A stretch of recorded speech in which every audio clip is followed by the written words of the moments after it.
Rhaegar Targaryen had never felt the cold like this before, not even on that night at the Trident, when the wind off the water cut into him like 100 invisible blades and the shrieking of crows had blended with the clangor of battle.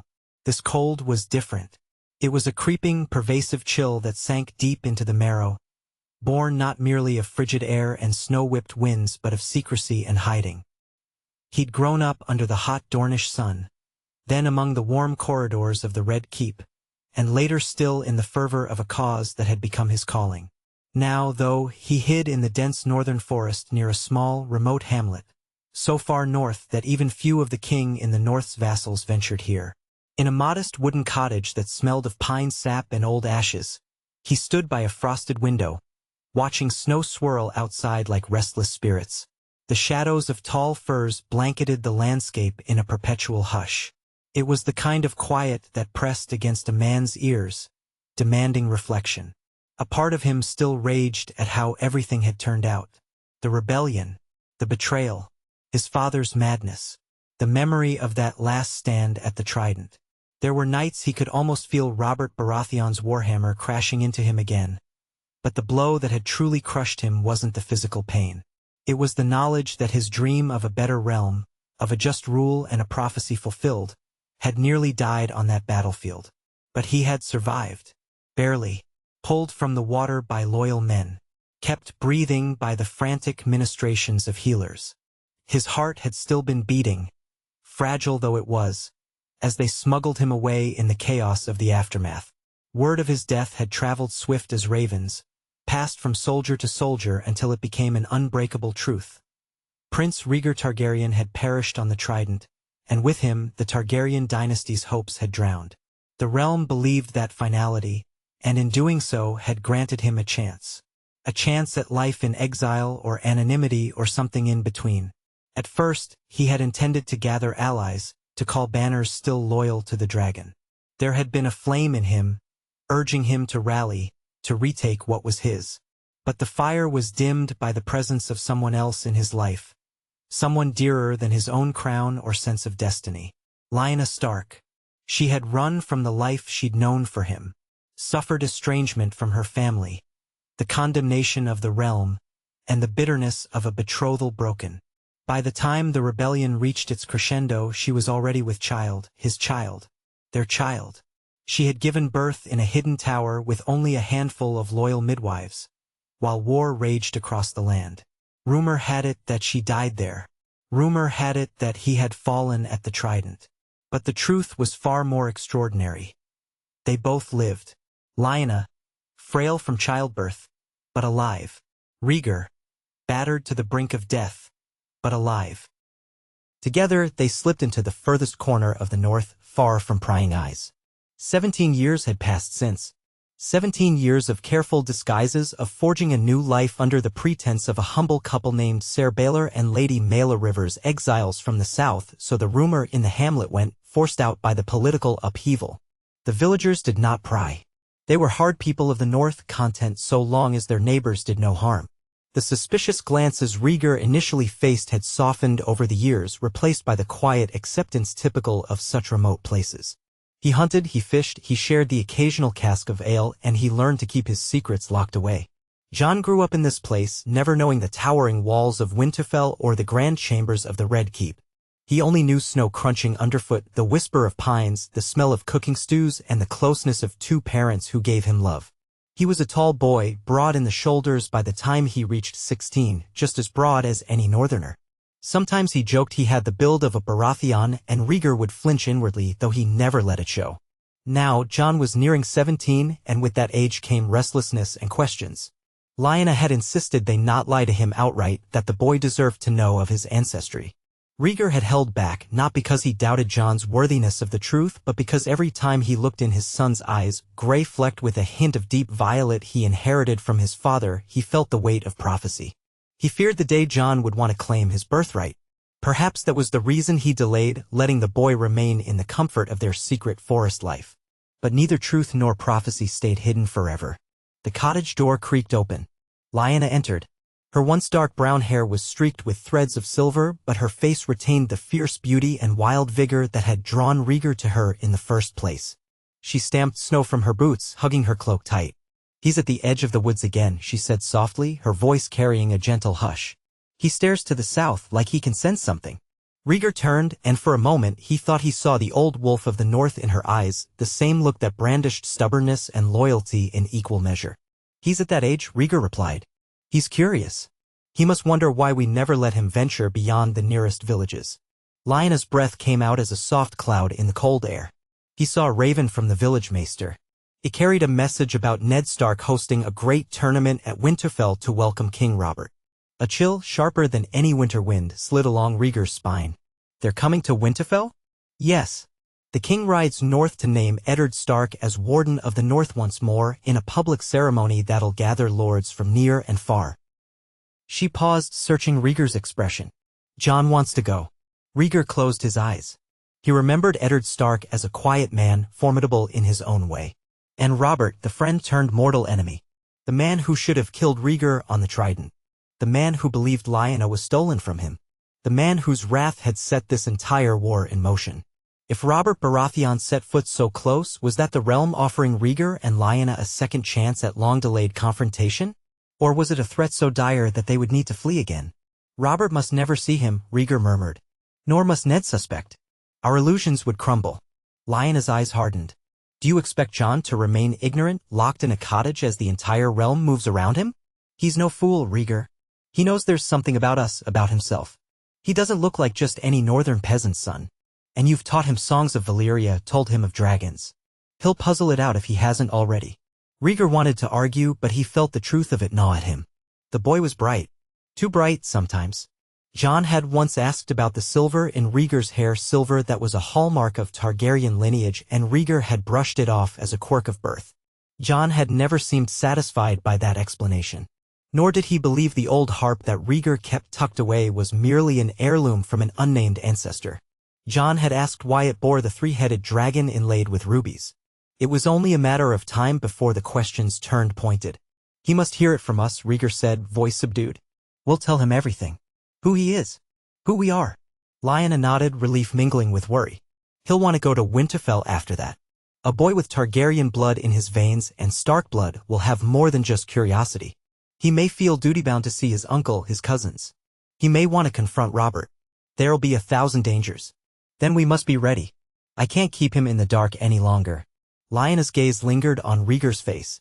She seemed to see the lines that had formed there from years of hiding, the sorrow etched by regret, but also the enduring hope that pulsed deep within. I'll bring him back from the forest, she said, and we'll speak together. All three of us. Rhaegar watched her go. A flurry of snow blew in as she opened the door. When it closed, the hush settled once more, and he wondered how Jon would react to the truth of it all. Would he curse them for secrecy? Would he be terrified by the power of the throne that should be his? Or would he embrace it, eager to stand before the lords of the realm and proclaim himself Aegon, sixth of his name, or perhaps Jon Targaryen, the rightful heir? The boy was as much a Stark as a Targaryen. His heart might run as cold and true as winter, but in his veins burned the fire of dragons. Both wolf and dragon. And Rhaegar, for all his illusions of control, knew that no one could quell a dragon once it learned to fly. Jon stood at the edge of a narrow cliff where the ancient pines parted to reveal a wide valley. In the distance rose the faint outline of the mountains that formed the backbone of the north. Snow fell in delicate flurries, catching in his thick dark hair. He breathed deeply, letting the cold fill his lungs, part of him longing for something beyond these endless forests. He often joked with the villagers that he knew every tree by name. A subtle crunch behind him made him turn. His mother, Mela, he'd always known her as, approached, cloaked in fur. Her expression told him she had something important to share, more important than a typical scolding for wandering too far.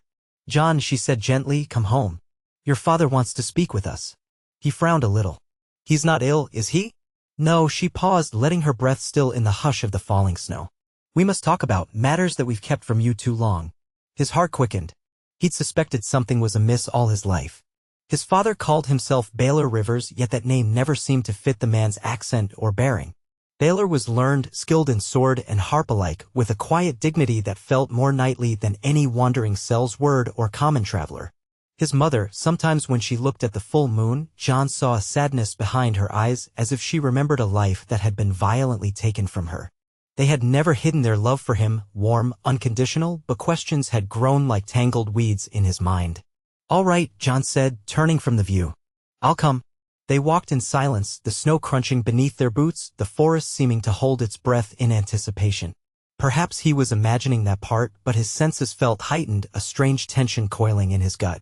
The small cottage came into view, a trickle of smoke from the chimney curling upward. Jon noted how his father, he refused to think of him as anything but that, stood by the door, as if waiting. The older man's silver-streaked hair and calm gaze made him look regal despite the plain wool tunic and cloak he wore. Inside, the light was dim. A single lantern flickered on the table, casting dancing shadows on the walls. Jon removed his cloak, draping it over a chair, and looked between his parents. His mother was wringing her hands, an anxious habit he'd seen before but never so pronounced. His father, though, carried a controlled gravity. There was a sadness in his eyes, too, but also relief, like a man who had finally decided to set down a burden. "Jon," he began softly, "what we're about to tell you may change everything you think you know about your life and ours. I hope you'll hear us out to the end." Jon swallowed, the dryness in his throat more profound than he would have thought. "Of course. First, I must tell you our real names," his father continued. "Your mother is Lyanna Stark, sister to Eddard Stark, Lord of Winterfell. And my name is Rhaegar Targaryen, once Prince of the Seven Kingdoms." Jon's mind reeled. He stared at them, certain he must have misheard. "Targaryen," he echoed. "But Prince Rhaegar died, everyone says so. At the Trident." Rhaegar, his father, closed his eyes. "I was near death, that is true. But loyal men rescued me, hid me. By the time I could stand, the war was lost. Robert Baratheon had seized the throne. Your grandmother, Queen Rhaegar, had fled to Dragonstone with my young brother Viserys and later gave birth to Daenerys. In that chaos, I stayed behind, determined to keep Lyanna and you, my unborn child, safe." Jon almost missed the mention of unborn child in his confusion. The words hammered his chest. So you're saying that you are the Prince of Dragonstone? And my mother was Eddard Stark's sister." He looked at Lyanna, recognition stirring in some half-forgotten memory. He'd heard the story in the village of the wolf maid who died in a tower. "That means I am your son." "Yes," Lyanna said, stepping closer to place a trembling hand on his cheek. "You are our son, born in the Tower of Joy during Robert's rebellion. If we had stayed, if the truth was known, you would have been murdered. Robert would have wanted no Targaryen heirs left." Jon's breath came in ragged bursts. His entire life he had known something was off, but he had never suspected anything so grand, so fraught with meaning. "Why did you tell me now?" "Because King Robert is coming to Winterfell," Rhaegar said, voice quiet. "He will be close, and with him may come threats we cannot control. You deserve to know the truth before the world changes around us. The realm believes I died. They believe your mother died as well. But should we be discovered, Robert's hatred for Targaryens remains. He'd see you as a threat to his throne." Jon shook his head slowly. It felt as though the walls were caving in, that the roof might collapse under the weight of the secret. I am no threat to him. I'm just me." Rhaegar allowed a shadow of a smile. "You're more than you know. You carry two great bloodlines in your veins. A song of ice and fire, some might say. But we've kept you secluded for your protection, not to stifle you or deny your birthright." Jon bristled. "But you have denied it to me my entire life. You made me believe we were common folk, that we had no ties to anything beyond these forests. And now you say I'm some kind of prince in hiding. Is that not a betrayal?" Lyanna's face fell, tears forming at the corners of her eyes. "We did it out of love, Jon. We didn't want to see you harmed. You must understand, your father's entire family, save for the scattered survivors, was butchered or exiled. My father and brother were killed by the Mad King. My other brother, your Uncle Ned, became Lord Stark with a realm in chaos. We saw nothing but danger." Jon's anger, heated by shock, softened at the sight of his mother's grief. He forced himself to breathe, to quell the swirl of emotions. I don't know what to say. I can't just pretend this doesn't change how I see myself. But I understand why you were afraid. Why you did it." Rhaegar laid a hand on Jon's shoulder. The calluses there were from years of wielding a sword in secrecy. "You are almost a man grown. If you wish to go to Winterfell to see your uncle, you must be exceedingly cautious. Robert's eyes will be everywhere. But we cannot keep you locked in these woods any longer if your heart yearns to see the wider world." Jon's gray-violet eyes flickered with 100 questions. "Who else knows? A handful of loyal men, most now scattered," Rhaegar said. "Perhaps my mother and siblings suspect something, but they've been on Dragonstone or across the sea. In Westeros only a few remain who might guess the truth." Jon turned to Lyanna. You want me to see Uncle Ned, don't you? I do, she admitted. He thinks I died in childbirth, though I suspect he was never fully convinced. I left him with secrets of my own. I want to speak to him again. To see him with my own eyes and ask his forgiveness for the pain I caused him. But we risk everything if we reveal ourselves so openly. Maybe the time for hiding is ending. Or maybe it's not yet come. Silence stretched in the small cottage. Outside, the wind picked up, blowing snow against the shutters with a faint hiss. Jon felt a surge within him, a restless longing to see that far-off keep he had only heard of in stories. Winterfell, seat of the Starks, his mother's home. He was a Targaryen, but he was also a Stark. Could he belong in both worlds? A swirl of thoughts churned his stomach. Finally, he lifted his gaze. I want to go, he said. Even if it's just to see from afar. I want to understand who I am beyond these trees. Rhaegar nodded solemnly. Then we'll find a way. But we must be clever. We cannot arrive openly. Let me think on a plan. There may be a way to get you inside without drawing attention. Lyanna smiled, though tears glistened on her lashes. We'll face whatever comes together, Jon. As a family. Jon tried to return the smile, but a heavy weight pressed upon him. He felt as if he stood at the edge of a precipice again, looking out into unknown lands. Once he took this step, nothing would be the same. Part of him thrilled at the excitement, a chance at a destiny he never imagined. Another part trembled in fear. Princes and kings, rebellions and vengeance. Was he stepping into a game where men died as easily as birds in a storm? He swallowed hard and looked from one parent to the other. I'm ready, he said, and he wasn't sure if it was the truth. It took days for Rhaegar to finalize a plan. They would venture to Winterfell under the guise of distant cousins to one of the lesser northern houses. The Wolfswood had many families who shared vague kinship with the Starks. Rhaegar's skill at forging letters had improved over the years, having meticulously practiced seals and signets that once fascinated him in the Red Keep's library. They would claim to be part of House Lakewood, a small line sworn to the Glovers.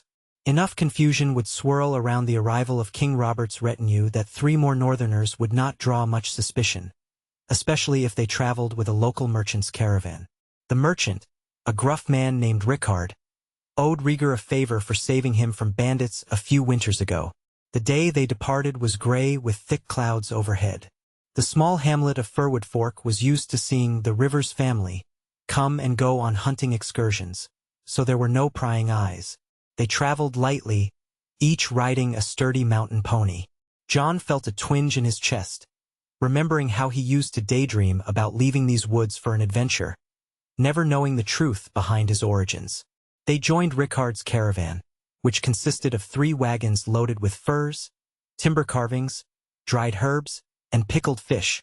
Other travelers emerged from nearby homesteads, forming a small column that would head south, eventually branching off to different destinations. Jon rode at the rear, cloak pulled up to hide his face whenever strangers tried to engage in conversation.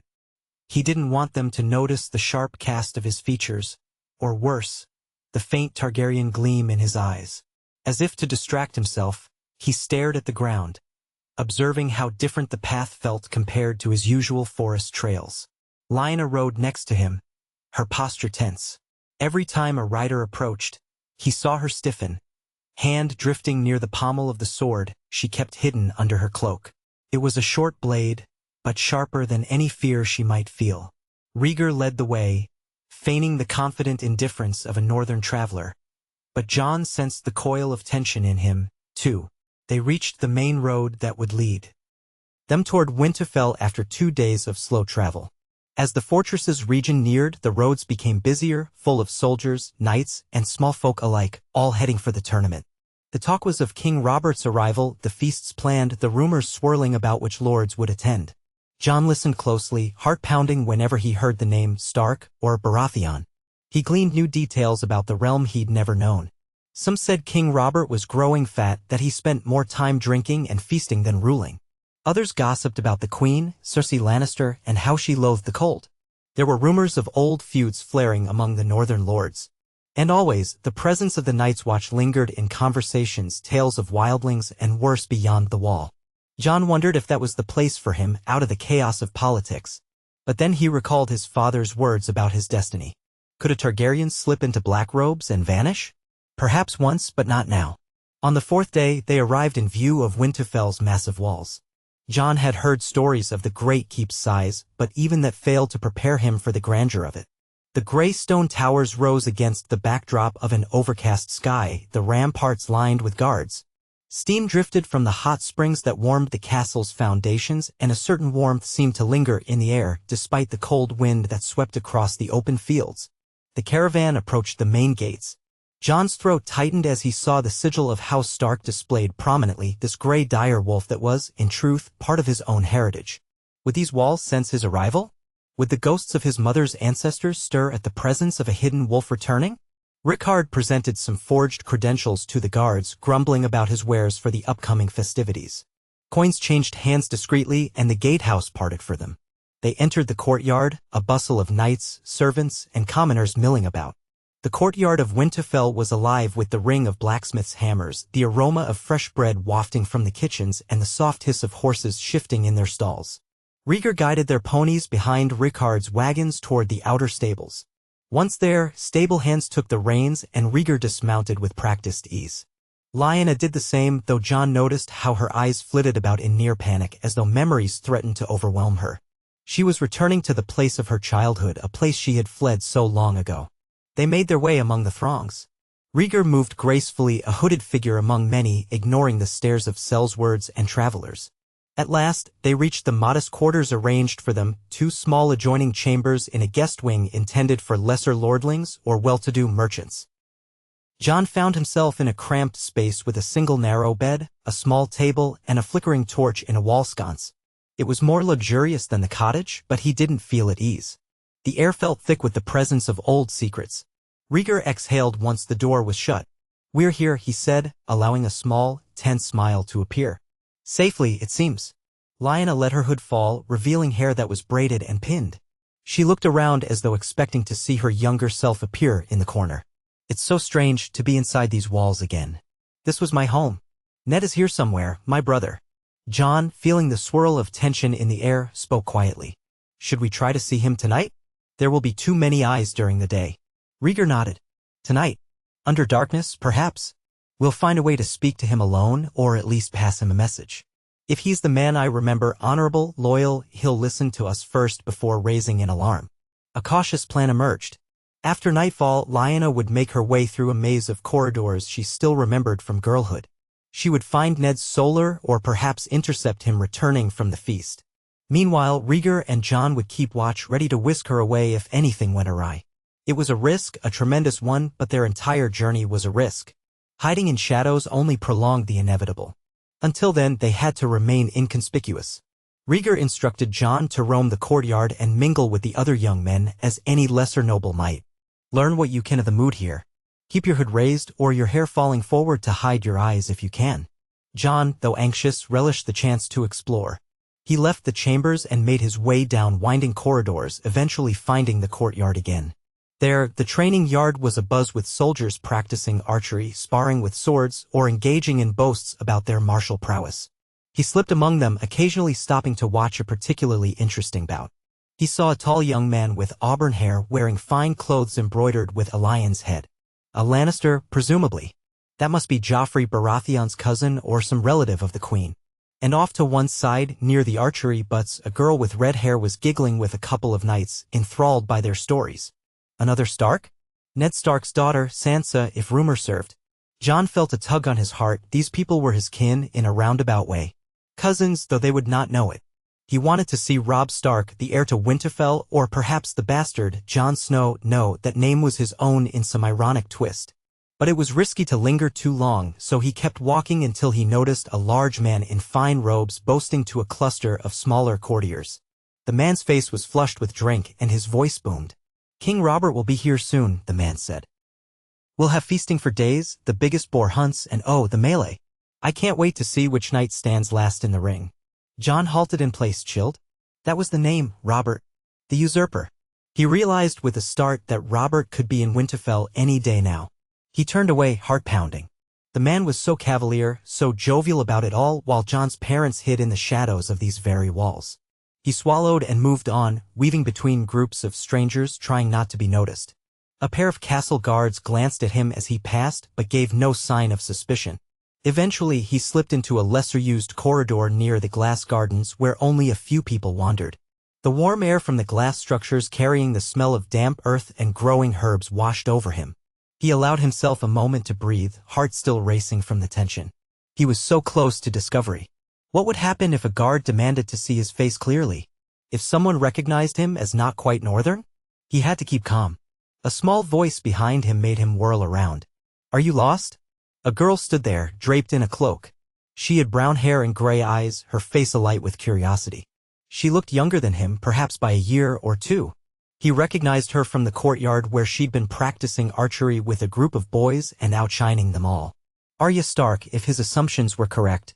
"I'm not lost," Jon managed, keeping his hood half over his face. "I was just looking for some place quieter." She tilted her head at him, unafraid. "You move quietly. I saw you watching in the yard earlier. You're not from around here, are you?" A spike of panic shot through him. He tried to smile disarmingly. "Visiting from the Wolfswood." Came with a merchant caravan. She eyed him critically as if weighing the truth of his words. "You remind me of someone I know," she said. "My half-brother, maybe? He's off in the yard, but maybe it's just your build." She shrugged. Jon's throat was suddenly drier than sand. I wouldn't know." He stepped away, trying to conceal his face. "Good day, my lady." She laughed, a short, bright sound. "Don't call me that. I'm no proper lady. Enjoy the glass gardens if you like. But mind you don't get caught out at night. The watch patrols the halls heavily right now." With that, she scampered off, disappearing around a corner with an ease that spoke of familiarity with secret passages. Jon let out a long breath.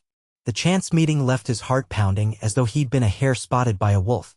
She was so small, so unassuming, yet behind those gray eyes was a fierce intelligence. The start of a connection flickered in him, something intangible yet potent. She was his aunt, though she seemed younger than him by only a couple of years. The realization was dizzying.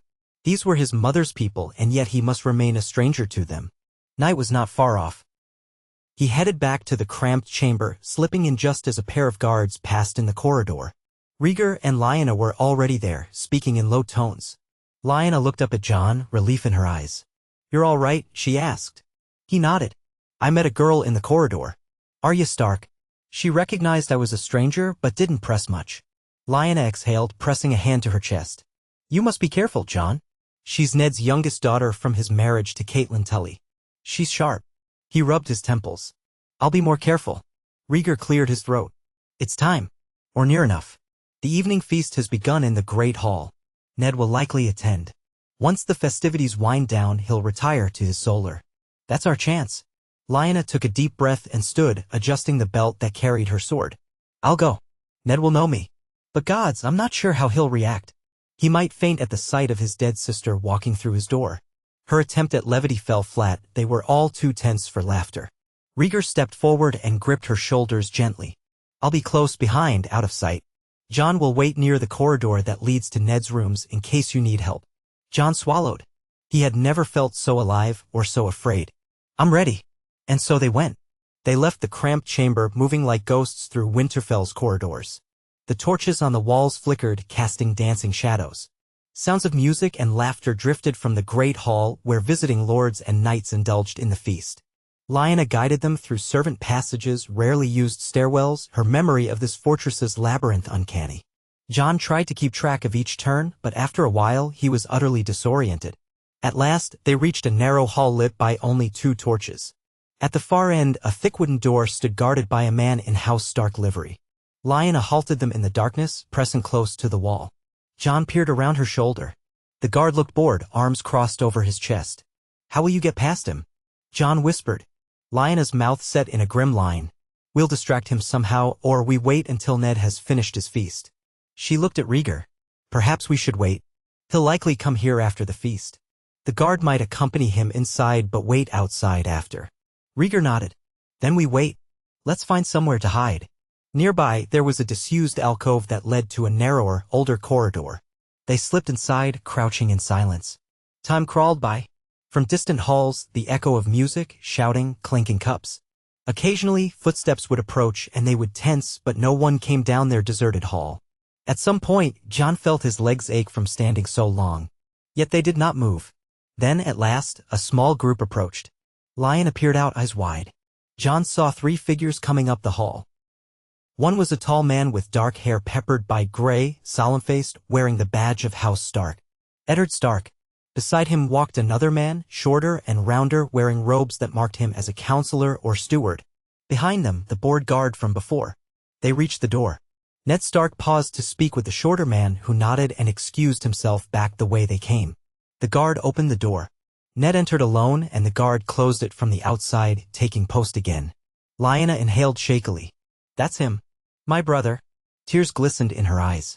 He's older. Gods. Rhaegar touched her shoulder. Go to him. We'll deal with the guard. She nodded. Wait for a moment. Jon watched as she pulled her hood up, stepped quietly from the alcove, and moved toward the guard. The man started, hand going to his sword. Halt, who goes, he began, but he never finished. Lyanna's hand snapped out, the pommel of her sword connecting with the side of his head in a swift, precise strike. The guard slumped unconscious. She caught him gently, lowering him to the ground so as not to make a racket. Jon stared, amazed at her quickness. She had always been a formidable teacher whenever they sparred, but seeing her in action was something else entirely. Rhaegar hurried over to drag the guard aside. Lyanna tried the door. It was unlocked. I'll be in and out, she whispered. If he shouts, if there's trouble. We'll come, Rhaegar said. She slipped inside, shutting the door gently behind her. An agonizing silence followed. Jon's heart hammered. He glanced at his father, who stood watch, sword half-drawn, breathing deeply to keep calm. Minutes passed like hours. Jon pictured Ned's face when he saw Lyanna alive. Would it be disbelief, rage, joy, all three? The silence was torture. He considered pressing his ear to the door but thought better of it. Then a muffled sound, footsteps near the door. Rhaegar gestured for Jon to step back. The door creaked open and Lyanna emerged, her expression a tumult of emotion. Behind her stood Ned Stark, face pale, eyes wide as if staring at a ghost. His voice, soft but trembling, broke the silence. Lyanna, by the old gods, he reached out as if to touch her shoulder, to confirm she was real. Then his gaze traveled beyond her to Rhaegar and Jon. At the sight of Rhaegar, Ned's hand went for the hilt of his sword. Peace, Ned, Lyanna whispered urgently. He won't harm you. He saved me more times than I can count. Let's go inside. Quickly. Ned hesitated. Jon could see the swirl of conflict in the man's gray eyes. But at last, Ned stepped aside, allowing them entry. They shut the door, leaving the unconscious guard in the corridor. The solar was modest, with a table strewn with maps and a single window that overlooked the courtyard. A small fire crackled in the hearth. Ned's face was starkly illuminated in the flickering flames. Lyanna, he breathed again. I was told you died in the Tower of Joy. His voice broke. I buried an empty tomb at the crypt. How's this possible? She touched his arm gently. I nearly did die, Ned. Childbirth. But Rhaegar kept me safe. He got me the help I needed. And then, once I recovered, we went into hiding. We had to. Robert, he would have seen me dead if it meant ensuring no Targaryen heirs lived. Ned's eyes flicked to Rhaegar, darkening with old bitterness. Your father murdered ours. And Brandon. Burned them in the Red Keep. And you triggered a war when you left with Lyanna. Rhaegar bowed his head. I carry the shame of my father's actions, Lord Stark. I do not defend the Mad King's cruelty. I sought only to protect Lyanna and the child we created together. I never intended the realm to burn. The old pain radiated in Ned's eyes. Jon saw it clearly. A swirl of heartbreak and anger. Child? Ned asked, voice subdued as though he feared the answer. So it's true. You had a child. Lyanna stepped closer to Jon, drawing him forward. This is our son. Jon. Ned looked at Jon for a long moment, confusion turning to recognition. He looks, you said Jon? Jon nodded awkwardly. Yes, my lord. Named after someone my father respected, Jon Arryn, I believe. His gaze flicked to Rhaegar, who gave a subtle nod of confirmation. Lyanna exhaled a trembling breath. I never wanted to deceive you. But we had no choice. He would have been killed, Ned. Ned slowly reached up, pressing a palm against his forehead. Jon could see the emotions warring within him, relief at seeing his sister alive, anger at the deception, sorrow for the years lost. You should have told me somehow, Lyanna. I could have protected you. She lowered her gaze. The fewer who knew, the safer we were. I'm sorry. Rhaegar cleared his throat quietly. Lord Stark, we reveal ourselves now because the king is coming to Winterfell. We fear he might sense our presence, or that old suspicions could resurface if we remain hidden too long. Ned's face hardened at the mention of Robert. If he learns you still live, he will not rest until he sees you dead. Or exiled. You must know that. I know, Rhaegar said simply. Then why come here? Why risk everything? Lyanna laid a hand on Ned's arm. I couldn't stay away any longer. I needed to see you. To beg your forgiveness. And I want Jon to know where he comes from. I want him to meet his family if possible. He's as much Stark as Targaryen. Ned swallowed. His gaze fell on Jon again, and this time it was kinder, layered with sorrow. He looks like our blood. A bit of Brandon in the eyes, though the shape is different. And you say his name is Jon. He pressed his lips together as if struggling not to weep. Robert arrives within a fortnight. He'll have men searching the castle, guests at every turn. If he discovers you, we'll leave before that happens, Rhaegar said. But we hoped, Lord Stark, you might help us. If only to assure that none of your men identify us as threats. Ned was silent a long moment, pacing to the fire. At last, he turned, resolve in his eyes. I will keep your secret. I owe Lyanna that much and more. But if Robert discovers you are here, I cannot guess how he'll react. And my wife, Catelyn, she will have questions. The entire household will. We must contrive a reason for your presence that arouses no suspicion. Relief, tangible and profound, spread across Lyanna's face. She rushed forward, hugging Ned fiercely. He stood stiffly at first but then returned the embrace, his composure cracking in a single tear that slid down his cheek.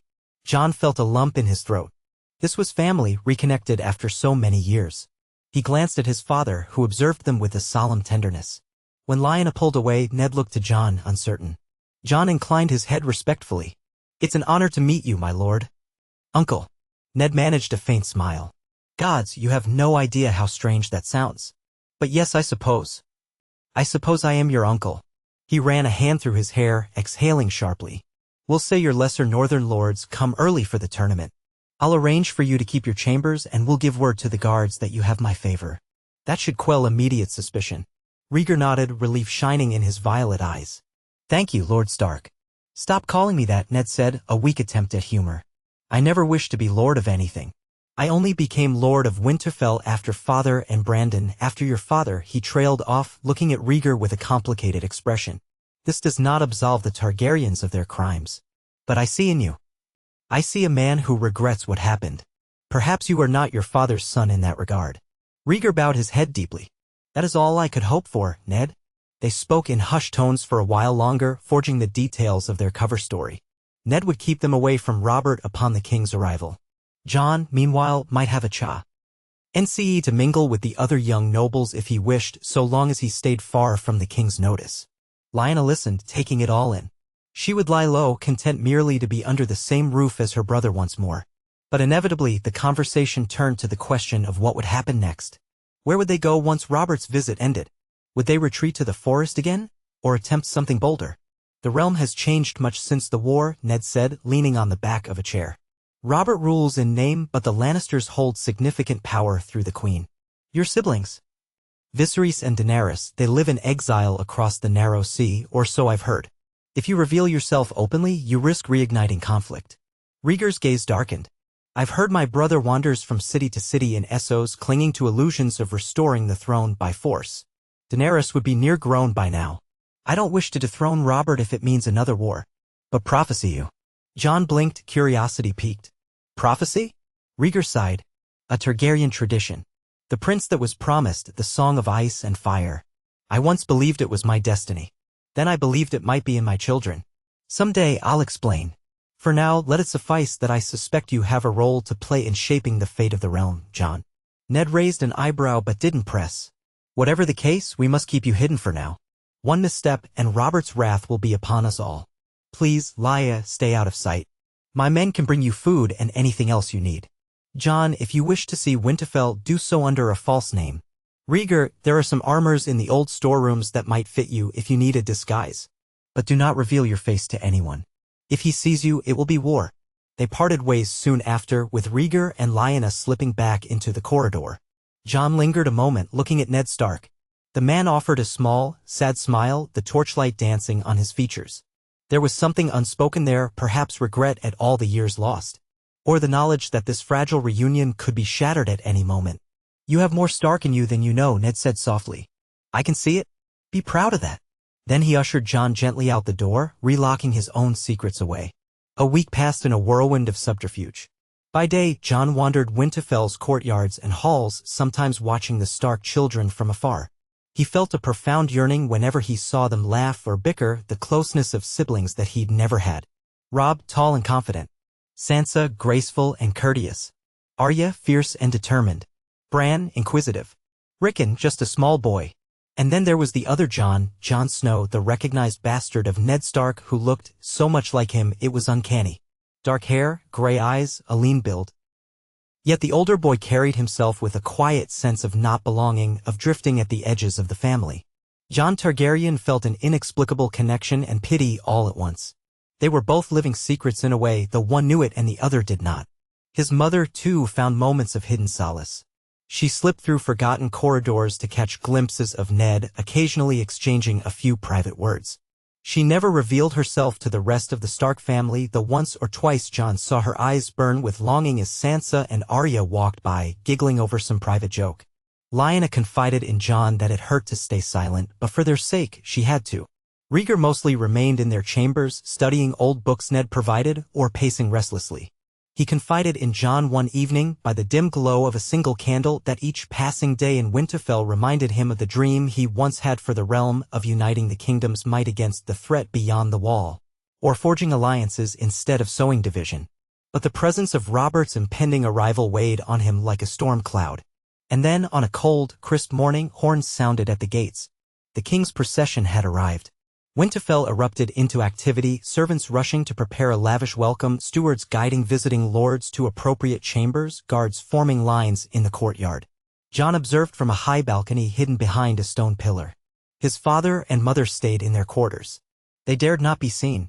Robert Baratheon entered on horseback as large as the rumors claimed, wearing a magnificent fur-trimmed cloak.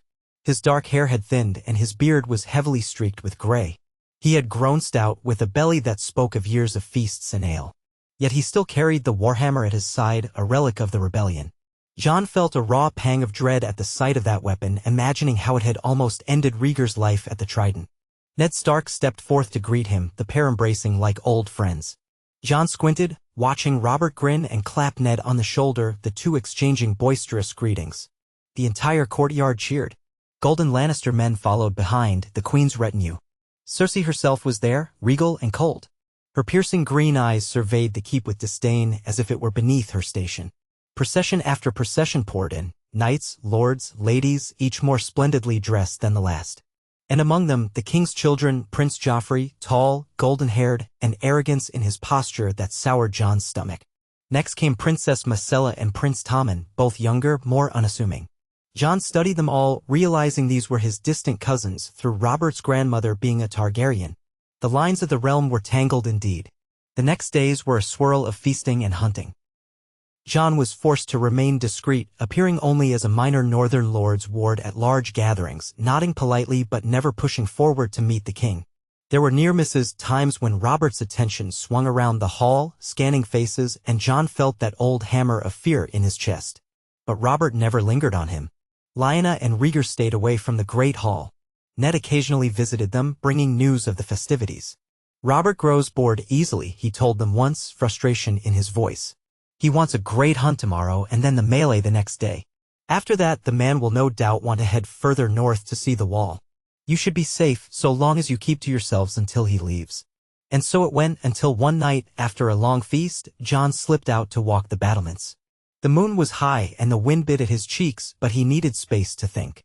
He was nearly 17, a boy on the cusp of manhood, yet the choices before him felt immense. If the king left without uncovering their secret, would they simply vanish again? Perhaps cross the narrow sea? Or remain in the north quietly living out their days? Part of him burned for more, for a chance to stand up and proclaim who he was. But that path led to a war that could kill thousands. Could he bear that responsibility? He leaned against the cold stone, exhaling foggy breath. A voice startled him. "It's a fine view, isn't it?" He turned to see another figure leaning on the battlements a short distance away, a young man with gray eyes and features not unlike his own. Jon Snow, wearing the black and gray of House Stark. Jon Targaryen's heart lurched. Of all people. "Yes," he said softly. "Peaceful." Jon Snow glanced at him, curiosity evident. "Haven't seen you around much. You're one of the northern visitors, right? Came for the feasts?" Jon Targaryen offered a polite smile. "Something like that." "I'm Jon," the other boy said, a hint of self-consciousness in his tone. "Ned Stark's bastard." He said it so plainly as if accustomed to the harsh reality. Jon Targaryen hesitated. I'm J. Jonas, he finally improvised. From the Wolfswood region. Hiding behind partial truths made him flush with shame. Well met, Jonas, Jon Snow said, not seeming to notice the slight stumble. Winterfell can be overwhelming for newcomers. Especially now that the king is here. Sometimes I come up here at night to get away from all the noise. He gestured at the castle below where the flicker of torchlight revealed a courtyard still buzzing with late-night revelers. And from prying eyes. Jon Targaryen nodded, a strange sympathy blooming for this boy who unwittingly mirrored so much of his own isolation. I do the same, he admitted. It's complicated, staying here. He almost laughed at the understatement. Jon Snow gave him a sidelong glance. We all have our complications, I suppose. Then he paused as if considering something. If you ever want to train in the yard with me, you'd be welcome. Most of these high-born knights don't care to spar with a bastard, but I can usually find a partner among the men-at-arms. Wouldn't hurt to have someone closer to my own age. A flicker of warmth touched Jon Targaryen's heart. This was not pity, it was a genuine invitation from someone who understood being on the outside looking in. I thank you. Perhaps I will. They stayed a while in companionable silence, gazing across the moonlit expanse of Winterfell's walls. Jon Targaryen found himself wondering what might have been if he had grown up here as Ned Stark's nephew. Would he and Jon Snow have been close friends? Brothers in arms? It was a bittersweet thought. At length, Jon Snow yawned and straightened. I'll be off to bed. The hunts in the morning start early, and I'm expected to keep up or face Ser Roderick's scolding. He nodded a polite farewell, then headed down the steps that led back into the castle. Jon Targaryen lingered a moment, a heaviness in his chest. He felt a strange kinship, yet they were strangers. With a final look at the shimmering expanse of snow and starlight beyond Winterfell's walls, he turned and descended, mind swirling with all the might-have-beens. Over the following days, King Robert indulged in hunting, feasting, and a lavish melee. Lyanna refused to leave her chambers, especially once word spread that Robert and his queen sometimes roamed the castle halls to see old friends or to quell rumors of trouble. Twice, Ned visited them in a rush of urgency, warning that the king was in a particularly sour mood or that he might wander near the guest quarters unexpectedly. Each time, they hunkered down, hearts pounding. But fortune or the old gods kept Robert away. Jon continued to quietly observe the Stark family from the sidelines, occasionally crossing paths with Jon Snow, who remained friendly if somewhat reserved. They sparred once in a corner of the training yard, exchanging a few polite blows with dulled steel. Jon Targaryen held back, mindful that he had the advantage of training from Rhaegar, who was a masterful swordsman. Still, the interplay felt oddly comforting. Yet tensions in Winterfell ran high. Robert's brow furrowed more each day, as if bored or suspicious. Cersei wore an expression of disdain, clearly unhappy with the cold north. Whispers circulated about a letter that had arrived from the Eyrie, from Lisa Arryn, hinting at something regarding the Lannisters. Jon did not know the details, but he sensed a mounting undercurrent of unrest. Finally, on the 10th day, Ned informed them that Robert intended to leave soon, to travel north to the Wall, with Ned and some of his household accompanying him. You'll be safe once he's gone, Ned assured Rhaegar. Remain here a short while, then depart quietly. I only ask you do not linger too long. My wife grows curious of why I extend such hospitality without question. Rhaegar nodded, relief in his eyes.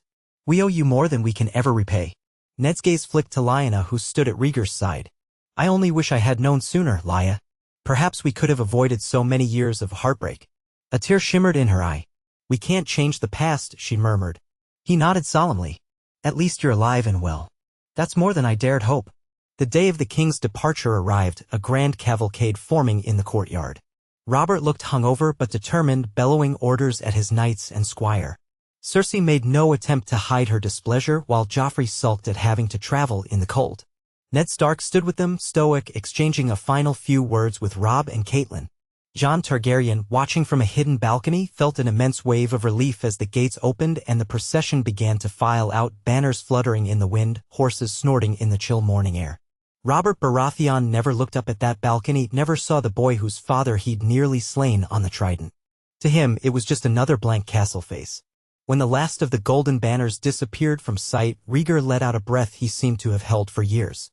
They stayed another few days, abiding by Ned's counsel not to depart immediately after Robert's leaving, which might arouse suspicion. But soon, the time came to go. Lyanna took one final, hidden farewell of her brother, tears in her eyes. Jon said a subdued goodbye to Jon Snow, who seemed confused but politely wished Jonas a safe journey home. At times, Jon Targaryen almost revealed a hint of the truth, but caution held him back. Under cover of dusk, they slipped away from Winterfell, courtesy of Ned's men who let them pass without question at the gate. Rhaegar, Lyanna, and Jon traveled on horses provided by Ned, equipped with supplies. As they passed beyond the last watchtowers, a sense of freedom mingled with an ache of departure. Lyanna gazed back at the looming walls, her face wet with silent tears. "You can return someday," Rhaegar assured her gently. "When the time is right." She gave a single nod, turning her gaze forward. "Perhaps. We'll see what the future holds." And so they rode south, then veered west, away from the main roads, back into the rolling wilderness of the north. Days turned into weeks as they ventured deeper into lands less patrolled. They stopped in small villages now and again, trading or resupplying. Each night around the campfire, they spoke in hushed tones about the near-miss with Robert, about the family at Winterfell, about what to do now. Jon grew restless. He felt the blood of his lineage stirring, an urge to do more than hide. Once, when Rhaegar tested him in swordplay by the light of the moon, Jon asked if he ever intended to press his claim to the Iron Throne. The older man's face had grown pained. "I do not desire the throne if it means war," Rhaegar admitted. "But the realm? It is fractured. Robert squanders his reign on drink and feasts. The Lannisters covet power. My siblings languish across the sea. I wonder if we can remain silent forever." Jon had pressed him. "What if you are not the one to claim the throne, father? What if I were to?" Rhaegar's gaze grew cautious. "I will not push you to that fate, Jon. The choice is yours. But know that war would follow any open claim." Jon nodded grimly, remembering Ned Stark's quiet warnings. "Still, I cannot help but feel we hide while the realm suffers. Perhaps there's another way. Alliances. A path to peace." Rhaegar smiled, though it was tinged with sadness. "You speak with a wisdom that took me many years to learn. We must tread carefully. I'm proud of you, Jon." Those words glowed in Jon's chest. He carried them through the lonely nights, forging a sense of purpose. Perhaps he could stand for something greater than secrecy. Perhaps a wolf dragon might unite rather than burn. He just didn't know how. Not yet. They returned to the cottage in the far woods, half buried by snowdrifts. It felt smaller, somehow, after the scale of Winterfell. Lyanna lit the hearth while Rhaegar unloaded supplies, and Jon helped clear away the dust of weeks gone by. The routine was familiar, comforting in its simplicity, but an air of change lingered, a sense that nothing would ever truly be the same. Winter cracked its spine over the next few months, intensifying the cold. They heard no direct news from Winterfell, but once or twice a traveling peddler mentioned that Ned Stark had gone south again, summoned by the king. Rumors of violence in King's Landing, something about the hand of the king's death. A swirl of events they only caught fragments of. The world was shifting. Then, in early spring, a single raven arrived at the hamlet's small maester station, addressed cryptically to Baelor Rivers. Rhaegar returned from hunting one day, letter in hand, face ashen. He read it to Lyanna and Jon by the fire. The message was brief. "They have accused me of treason. Robert is dead, slain in a boar hunt. His son Joffrey sits the throne, guided by Lannister venom. I am a prisoner, awaiting the king's justice. Lya, if you are alive, or if by some miracle these words reach you, forgive me. I could not protect your children. War is coming. Ned." A hush fell, broken only by the crackle of the fire. Jon felt his heart hammer. Robert dead? Ned imprisoned for treason? Joffrey Baratheon on the throne?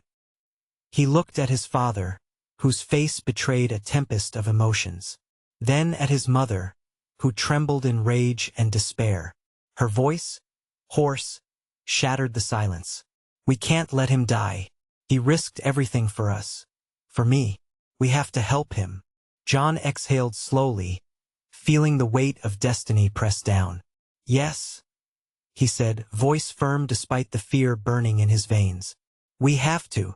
Rhaegar looked at them both, sorrow etched in every line of his face. But beneath it flickered an ember of determination. "We ride at first light," he said. "We reveal ourselves if need be. The Lannisters will be prepared for a Stark rebellion, but not for a Targaryen's return.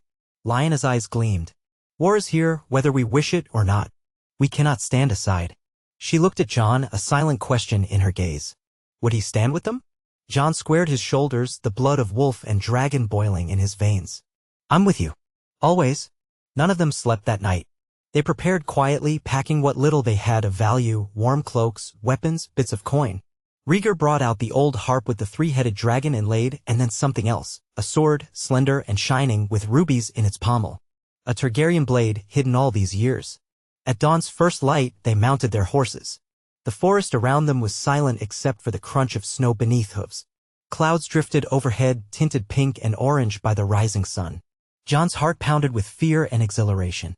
They were riding into danger unimaginable, into the heart of a war. But they were not alone. They had each other, a bond forged by love and tempered by secrecy, now unleashed upon the realm. As they spurred their horses southward, leaving the cottage behind for good, Jon glanced at his parents. Rhaegar rode with regal bearing, silver hair catching the morning light, the Targaryen sword at his side. Lyanna wore wolfskin, her eyes fierce with northern wrath, her hand clenched on the reins. And Jon rode between them, a living embodiment of their union, uncertain of his path but determined to walk it. The world had not seen such a thing in generations, a family bridging Stark and Targaryen blood, poised at the cusp of a conflict that would shake the Seven Kingdoms. They vanished into the snowy horizon, leaving only footprints and distant hopes behind. The realm would soon learn that the wolf and dragon had not died.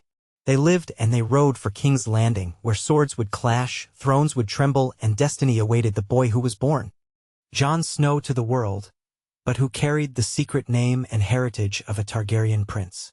Whatever the future held, the bonds of family and the fires of prophecy would guide him, just as the cold truth of winter and the unwavering loyalty of the wolf would protect him.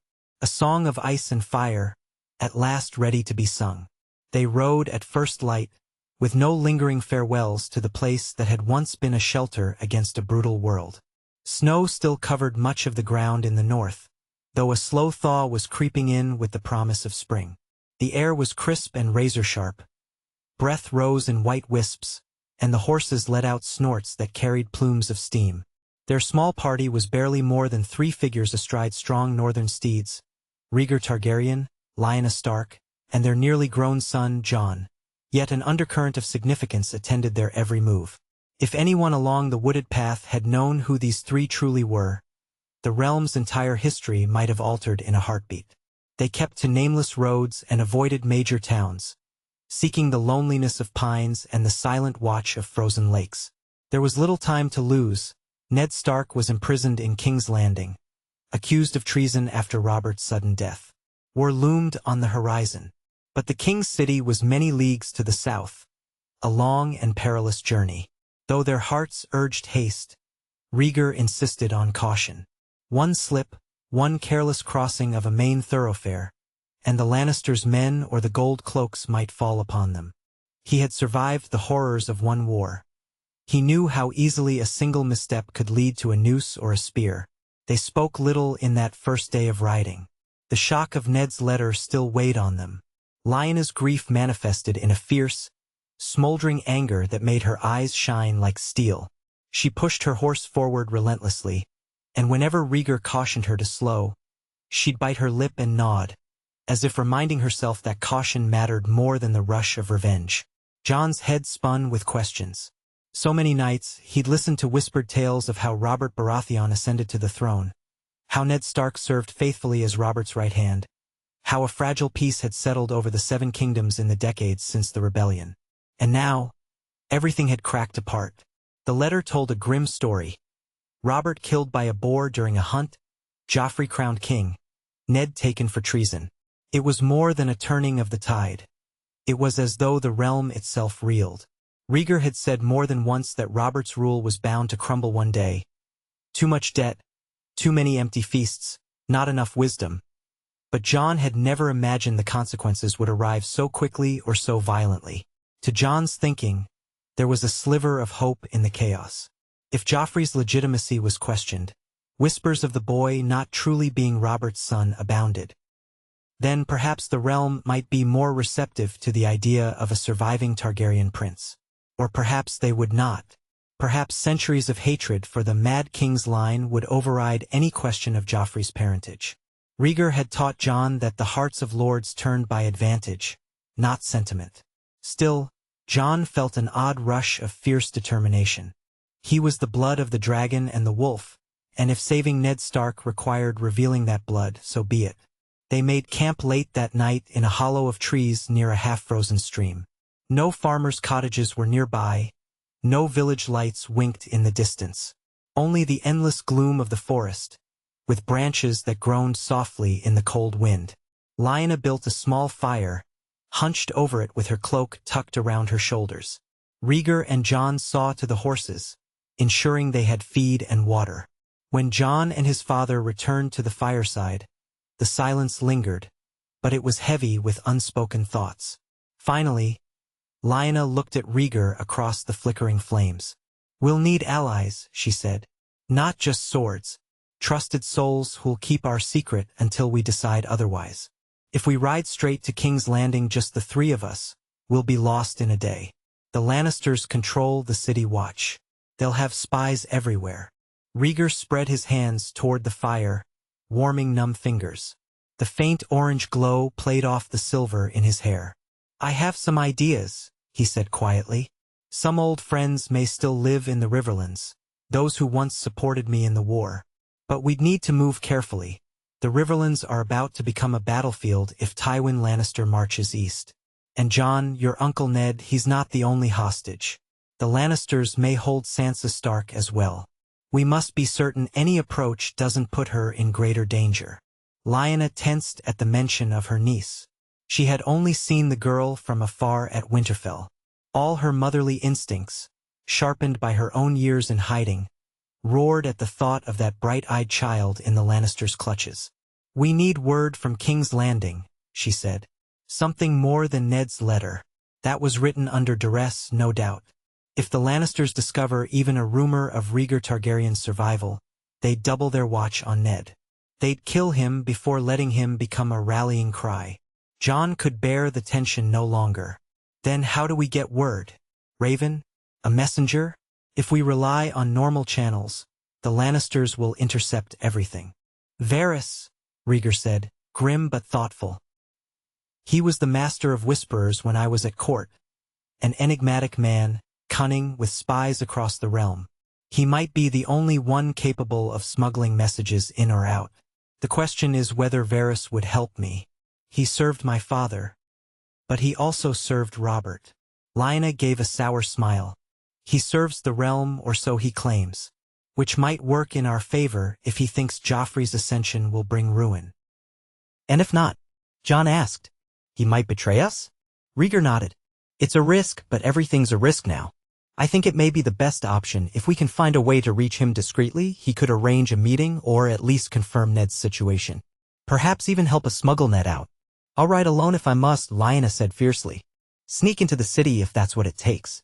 Rhaegar reached across the fire, gently gripping her wrist. "We'll go together or not at all. This family has endured too many separations. But first, to the Riverlands. Let us see if there are banners left who might recall an oath to House Targaryen or House Stark. We cannot wage open war, but if we can gather a small band of loyal men enough to make infiltration and rescue possible, we have a chance." Lyanna lowered her gaze in acceptance.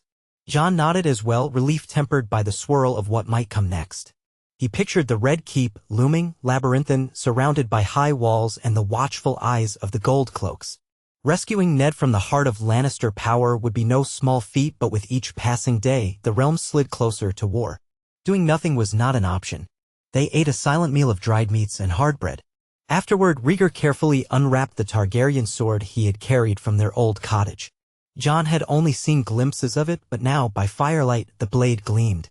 The pommel bore tiny rubies that winked like sullen embers, recalling the rubies said to have spilled into the Trident's waters on the day Rhaegar was presumed dead.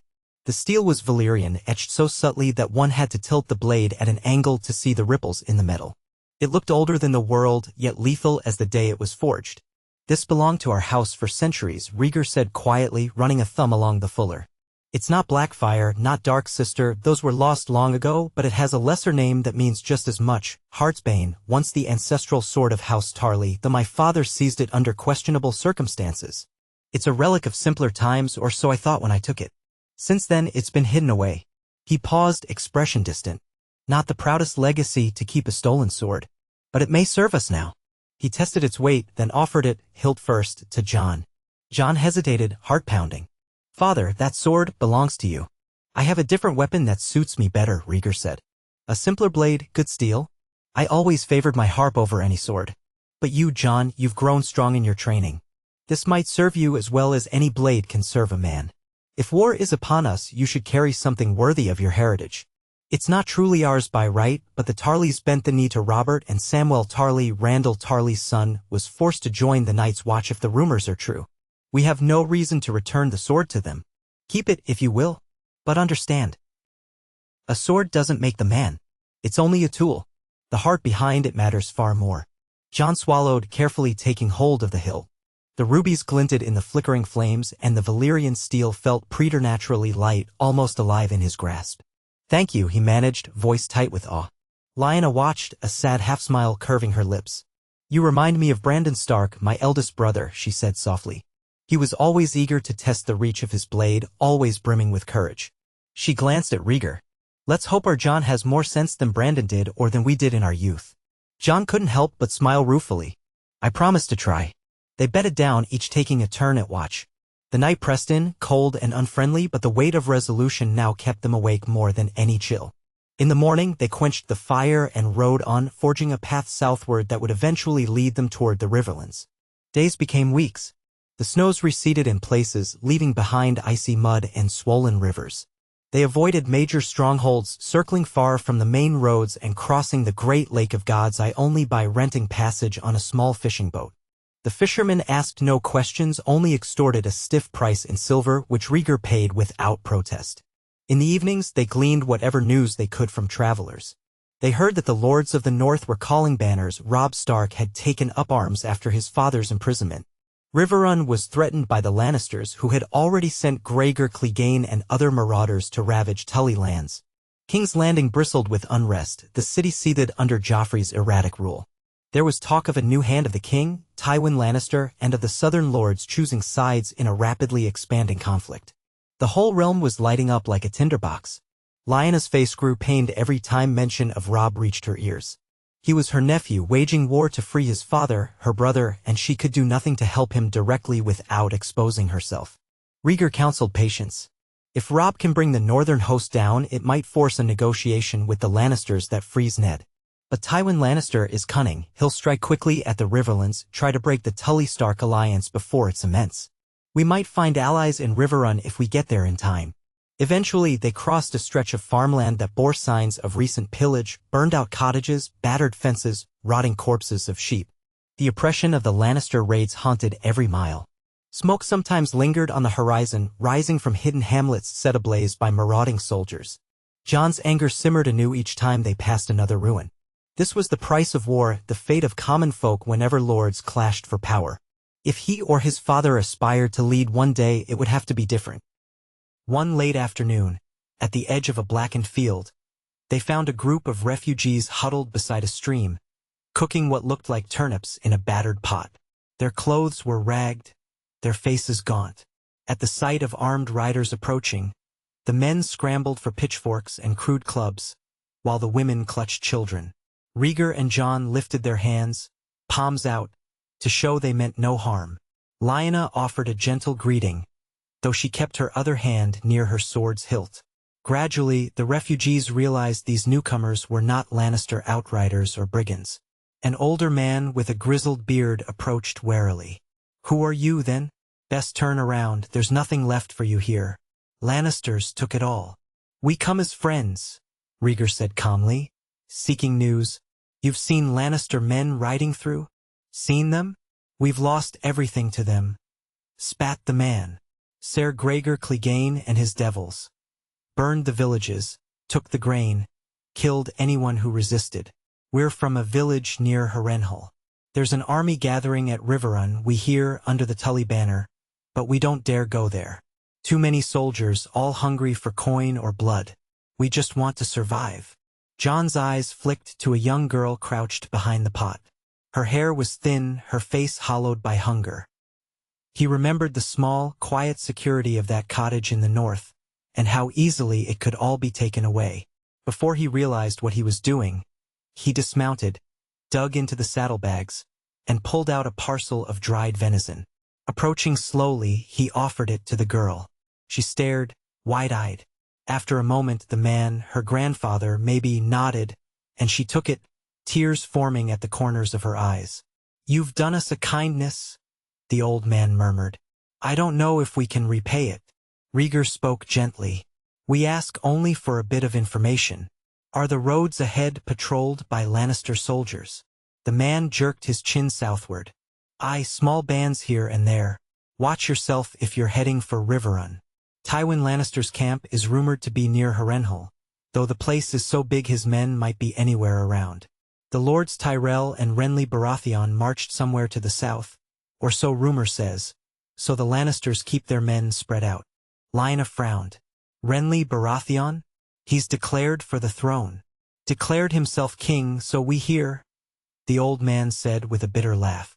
"Said Joffrey's no son of Robert, and Stannis is slow to act. So Renly's taken the Tyrells for an alliance. The realms fracturing by the day. Storm's End and Highgarden. They're forming up armies while we starve." Jon glanced at his parents, seeing how the news twisted their expressions. Rhaegar's face grew stony. If Renly and Stannis both vied for the crown, that made at least 3 claimants. Joffrey, Renly, and Stannis. The lords must be dividing themselves. And here, in the middle, was Ned Stark, a prisoner of the Lannisters.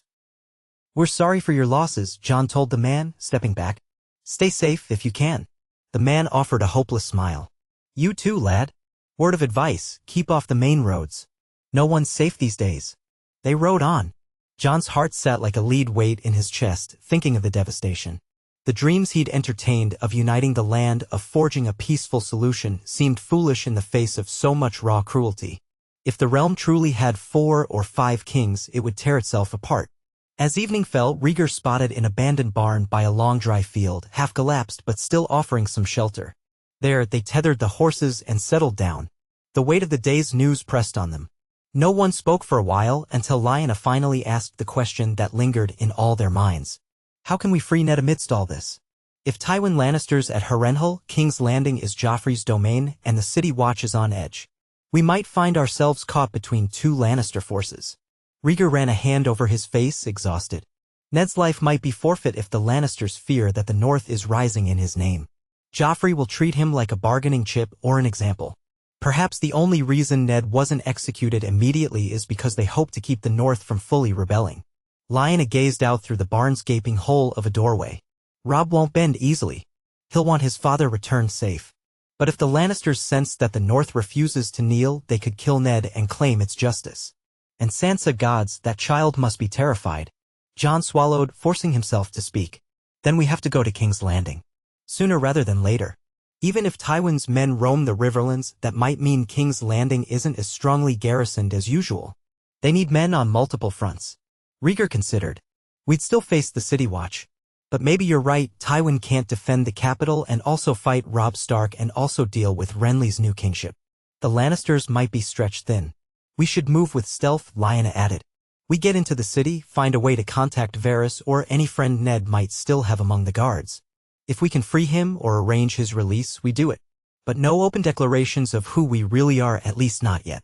We cannot handle a full-scale confrontation." Rhaegar nodded, a sliver of grim determination returning to his features. "Yes. Let's do it. We'll try to slip through the Riverlands with minimal contact, then approach King's Landing from the Rosby or Duskendale Road. Perhaps we can pose as merchants or a Sellsword company. Once inside, we find Varys. If that fails, we try something else, bribery, infiltration, anything. We must move fast. The hour grows late for Ned." Night fell deeper, the wind howling through the broken boards of the barn's walls. They huddled together for warmth, each alone with their swirling thoughts. Jon cradled the Valyrian steel sword, Heartsbane, a name that tasted of sorrow on his tongue, and wondered whether he'd soon have to use it in earnest. Perhaps in the labyrinth of King's Landing, steel would decide the outcome of everything. In the following days, they pressed south, slipping past the burned fields and ruined holdfasts with caution. They skirted the edges of Harrenhal's territory, guided by muddy roads and old signposts that Rhaegar still recognized from his youth. The distant sight of Harrenhal's broken towers cast a gloom over the land. Smoke rose in lazy columns near the fortress, likely from Tywin's cooking fires or the refuse of sacked villages. Once, they spotted a column of Lannister horsemen riding along a ridge, their red cloaks snapping in the wind. Lyanna stiffened, but Rhaegar guided them into a thick patch of woods until the horsemen passed. On the third day after leaving the barn, they crossed the Blackwater Rush at an ancient stone bridge seldom used by travelers. Jon's heart thumped at the significance. Beyond that river lay the Crownlands, the domain that fed King's Landing. The land of his birth, though he had never truly known it. Wind lashed their cloaks as they urged the horses forward, determined to keep riding until the capital's walls came into view. They arrived at dusk on a day of cold drizzle. The city rose along the banks of the Blackwater Bay, an uneven sprawl of walls, spires, and crowded houses that seemed to press against each other in a feverish crush. The Red Keep dominated the horizon, perched on Aegon's high hill like a red stone predator. Jon's breath caught in his throat at the size of it. He had heard stories, read a few descriptions in old books his father kept, but seeing the city's scale in person was overwhelming. A wave of noise drifted outward, a chorus of barking dogs, hollering hawkers, cartwheels squeaking on cobblestones, thousands of voices merged into a constant roar. They paused on a hill over. Looking the main gate, a vantage point hidden behind some scraggly pines and bushes. A line of travelers and tradesmen stretched along the King's Road leading to the massive gatehouse. Guards in gold cloaks were checking wagons, occasionally passing a torch underneath them.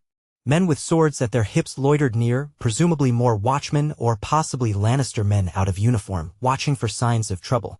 Lyanna glanced at Rhaegar. They're nervous. The city must be on high alert. Rhaegar's face hardened.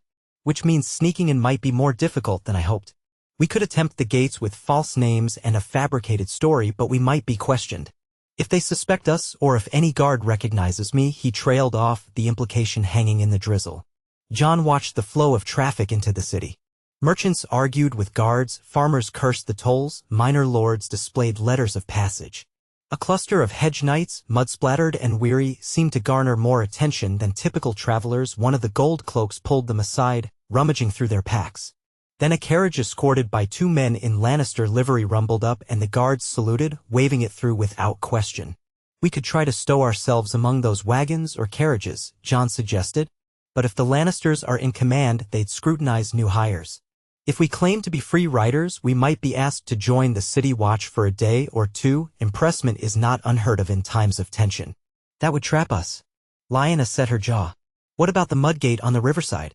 Or the gate of the gods if we circle wide? Likely the same level of scrutiny, Rhaegar said. We might try to bribe some lesser guard, but if we pick the wrong one, we'll be reported. His gaze shifted toward the sea. There's the harbor. Stowing away on a fisherboat or barge might bypass the gates. Though I don't know if that's any less dangerous. Blackwater Bay is swarming with patrols, especially after news of the war. But maybe the chaos can work in our favor. They shared a glance, then Rhaegar nodded as if reaching a silent understanding.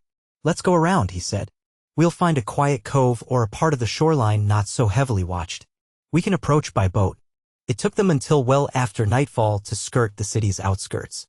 Farms and hovels clung to the roads leading in and out. They had to avoid these carefully, mindful of watchful eyes or local toughs who might rob them. At one point, they passed a rickety inn that seemed to have a lively crowd within. Men's laughter and raucous conversation drifted into the damp air. In normal circumstances, Jon might have liked a warm bed and a hot meal. But the risk was too great. They pressed on, heading southeast toward the coastline. The stench of low-tide mud and rotting fish soon announced that they were near the water. At last, they reached a pebble-strewn bank a short distance from a dilapidated dock. The structure jutted out into the bay like a corpse's rib, half-broken, swaying with the tide. A single boat was moored there, a battered fishing skiff. They tethered their horses among some reeds and approached the dock quietly, hearts pounding. A lantern glowed near the boat, revealing an older woman hunched over tangled nets, muttering curses as she tried to free them from the planks. She spotted the shapes of three strangers and froze, her hand darting to a small knife at her belt. Who goes? She hissed, peering through the gloom. Rhaegar stepped forward, pushing back his hood just enough to show a non-threatening expression, though not enough for her to see his distinctive hair too clearly. "We mean you no harm," he said in a quiet, calm voice.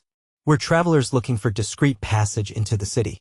Her eyes flicked across them, one tall man, one smaller woman with a fierce stare, and a young fellow carrying a sword that looked too fine for common banditry. "Plenty of you these days," she grumbled. "War's stirring up trouble. Don't want no part of it myself." Lyanna held up 2 silver coins. "We only need a short journey by water into King's Landing. We can pay. More if you keep silent." The woman eyed the coins, then spat into the water. "Harbor's crawling with watchers, you know. If they see me ferrying suspicious folk at night, they'll string me up for smuggling. I'd rather keep my head." Jon eased forward, holding out another silver piece. 3 silvers now, 3 more when we land safely, plus we won't forget your kindness if you run into trouble." She let out a soft snort. "You lot talk fancy for folks sneaking in by boat." But she extended her palm, scooping up the coins. "All right, but you'll have to crouch low under a tarp. Keep quiet. And if the harbor guard catches us, I'll throw you overboard and claim ignorance." "Understood." Rhaegar nodded. "Agreed."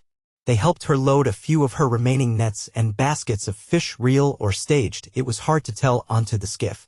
Lyanna slipped back to the reeds, retrieved the horses, and returned with them in tow. The fisherwoman eyed the animals and made a face. "You can't bring them. No room on the boat, and the sound of hooves would carry over the water." The idea of leaving their horses behind felt like severing a lifeline, but there was no choice. Rhaegar quickly unsaddled them, removing what gear they could. He whispered an apology to the beasts and slapped their flanks, sending them away into the night, hoping they might wander to some farm or stable and find a better fate than a battlefield. Lyanna's eyes misted as they watched the horses' shapes fade into the gloom. They had traveled so far together, and now that chapter was over. In near total darkness, they climbed aboard the skiff. The woman unmoored it, pushing off with a long pole. Soft ripples lapped the hull, and the steady hiss of water replaced the steady clip-clop of hooves they'd known for weeks. The tide carried them out, away from the broken dock, into Blackwater Bay. The faint lights of King's Landing glimmered in the distance, like a swarm of fireflies scattered across the black horizon. Rhaegar, Lyanna, and Jon huddled under a coarse tarp that smelled of fish and damp salt. The fisherwoman plied the oars, muttering under her breath every so often, cursing the war, cursing the tide, cursing her lot in life. Now and then a splash echoed out in the darkness, some fish or other creature disturbed by their passage. Jon's heart thudded in his ears. This was it, they were going into the lion's den. If anyone recognized Rhaegar or Lyanna, the consequences would be swift and bloody. If Joffrey's men discovered the truth about Jon, the boy with Targaryen blood, heads would roll. Yet there was no alternative. Ned was in chains, Sansa at the mercy of the crown, Arya missing, the realm on the brink of war. Someone had to act. The tide carried them around the jutting cliffs below the Red Keep, its silhouette looming above. At times, Jon risked a peek from under the tarp. High above, torchlight flickered along the ramparts, and he could almost make out the shape of the Iron Throne's seat of power, a place that, by blood, should have been his father's. Or, in another world, his own. What might have happened if Rhaegar had triumphed at the Trident all those years ago? Would the realm still have found a way to tear itself apart, or would peace have prevailed? No time for such fantasies. The fisherwoman guided them toward a small wharf on the south side, half hidden by the rotting hulls of abandoned ships that jutted out like black teeth from the water. She whispered for them to stay silent. Past the nearest pier, a pair of guards ambled by with lanterns, their voices carrying over the gentle slap of waves. They paused for a moment, peering out into the darkness, but apparently saw nothing suspicious in a lone fishing skiff. A minute later, the guards moved on, and the fisherwoman hissed for them to climb out quickly. They emerged from under the tarp, legs cramped. Lyanna leaped onto the wharf first, swift and silent, then took Rhaegar's hand as he followed. Jon hopped after them, wincing at the cold, slimy boards underfoot. The fisherwoman hissed again, reminding them of their promise. Rhaegar dropped the second half of the payment into her boat, silver coins clinking softly. Then, with a minimal exchange of nods, she pushed off, returning to the bay as if they had never met. They were left alone in the darkness, in a corner of King's Landing that smelled of brine, decay, and waste. The city's heartbeat thrummed around them, distant shouts, laughter, curses, the clang of some late-night hammer in a blacksmith shop. Light from nearby torches flickered, revealing towering warehouses, rickety wooden fences, and piles of fishing nets stacked to one side. Rhaegar drew a breath. "We need to find a place to lie low until daylight," he whispered. "Then figure out how to contact Varys." Jon gestured to the nearest alley, which was choked with refuse but offered some cover. We can slip into the city's side streets. Maybe find an inn in Flea Bottom. That quarter's used to strangers, though it might be risky. The Gold Cloaks patrol there often, but not as heavily as near the Red Keep. Lyanna nodded. I know Flea Bottom a bit from old stories. It's a warren of dark alleys, cheap wine sinks, and criminals. Perfect for hiding if we're careful. They moved cautiously, sticking to the edges of the street. At times, they had to flatten themselves against a wall to avoid passing city guards. The windows of the buildings above were mostly shuttered or broken, but the faint glow of candles and hearths hinted that not everyone slept. The city never fully slept, so they crept with utmost care. When they reached Flea Bottom, the stench grew worse, sewage in the gutters, spoiled food thrown into the streets, and too many souls crammed into too small a space. Even at this late hour, a handful of gaunt men staggered about, reeking of cheap ale and hopelessness. A toothless woman eyed them hungrily, as though considering whether to rob them, but when she spotted the sword at Jon's hip, she slunk away. A small inn with a battered signboard loomed at the corner of an alley. The sign bore the faint outlines of a pig's head, though most of the paint had peeled away. An orange glow leaked from around the door, and the muted sounds of voices within suggested it was still open. The faint tang of stale beer and greasy stew wafted through the cracks. Rhaegar gave Lyanna a questioning glance. She shrugged, indicating they had little choice. They slipped inside. The common room was cramped, the beams overhead so low that Rhaegar nearly had to stoop. Rough-hewn tables dotted the space, populated by figures who looked as if they might pass out at any moment. A surly innkeep glanced up, his apron stained. "You want a room?" he barked without preamble. Rhaegar kept his hood low, affecting a coarse accent that Jon had heard him practice before. "Aye, we do. Some stew if you have it." The innkeep jerked his head. 5 coppers for the room, 2 more for a bowl each. Pay first. No trouble. Jon fished a few coppers from his pouch, coins they collected from selling an extra knife earlier on the road. The innkeep counted them with a suspicious eye, then handed over a key of rough iron. Up the stairs, second door on the left. They climbed the rickety steps, ignoring the stares of 2 drunken men slumped near a table. The corridor upstairs was lit by a single candle stub jammed into a sconce. They found the door, unlocked it to reveal a cramped cell of a room with a single straw mattress and a bucket that served as a chamber pot. The smell was nearly as bad as the street outside, though a small, grimy window let in a draft of cooler air. Lyanna shut the door behind them, sliding a little wooden bolt. Rhaegar let out a quiet breath, removing his hood. Jon examined the space, noticing a rickety stool and a splintered table that might collapse if pushed too hard. Nothing about it was comfortable, but at least it offered walls and privacy. They'd slept in worse conditions, though never in the heart of so much danger. Rhaegar perched on the edge of the mattress, testing its stability. "We'll keep watching shifts. Jon, you sleep first, then Lyanna, then me." Jon opened his mouth to argue he wasn't even tired, adrenaline still thrumming through him, but Rhaegar shook his head firmly. "We'll need our wits. King's Landing can devour a man who's not alert. I've seen it happen." A few minutes later, the innkeep banged on the door, and Jon unbolted it just enough to take the 3 bowls of stew. Each was watery and smelled of questionable meats, but it was hot. They ate silently, mindful that speaking loudly might let eavesdroppers catch something. Then they settled into their watch rotation. Jon couldn't sleep at first. The straw mattress poked him through the thin blanket. Every raucous shout from below or distant clatter from the street made him tense. He kept imagining a line of gold cloaks charging up the stairs, swords drawn, or some drunkard barging in to rob them. But eventually, exhaustion claimed him. He dreamed of the Red Keep's halls echoing with footsteps, corridors lit by torches that flickered ominously. In his dream, he chased the sound of Sansa's sobs, but every door he opened led to a dead end. He heard Ned's voice, calling his name from the darkness, then a roar of fire as a dragon sword overhead, wreathed in swirling flame. When he jerked awake, damp with sweat, Lyanna was shaking his shoulder gently. "My watch is done," she whispered. "It's your turn. Your father's asleep." Jon rubbed his eyes, nodding. He rose, his limbs stiff, and propped himself near the door, half listening for sounds in the corridor, half lost in the swirl of uneasy thoughts. The hours crawled by. Occasionally he heard footsteps pass, or a murmur from another room, someone retching, a drunken argument. Nobody approached their door. At last, the sky beyond the small window lightened to a murky gray. The city stirred. Cocks crowed somewhere in the labyrinth of alleys, and wagons rumbled on the main streets. Rhaegar awoke, stretching his neck.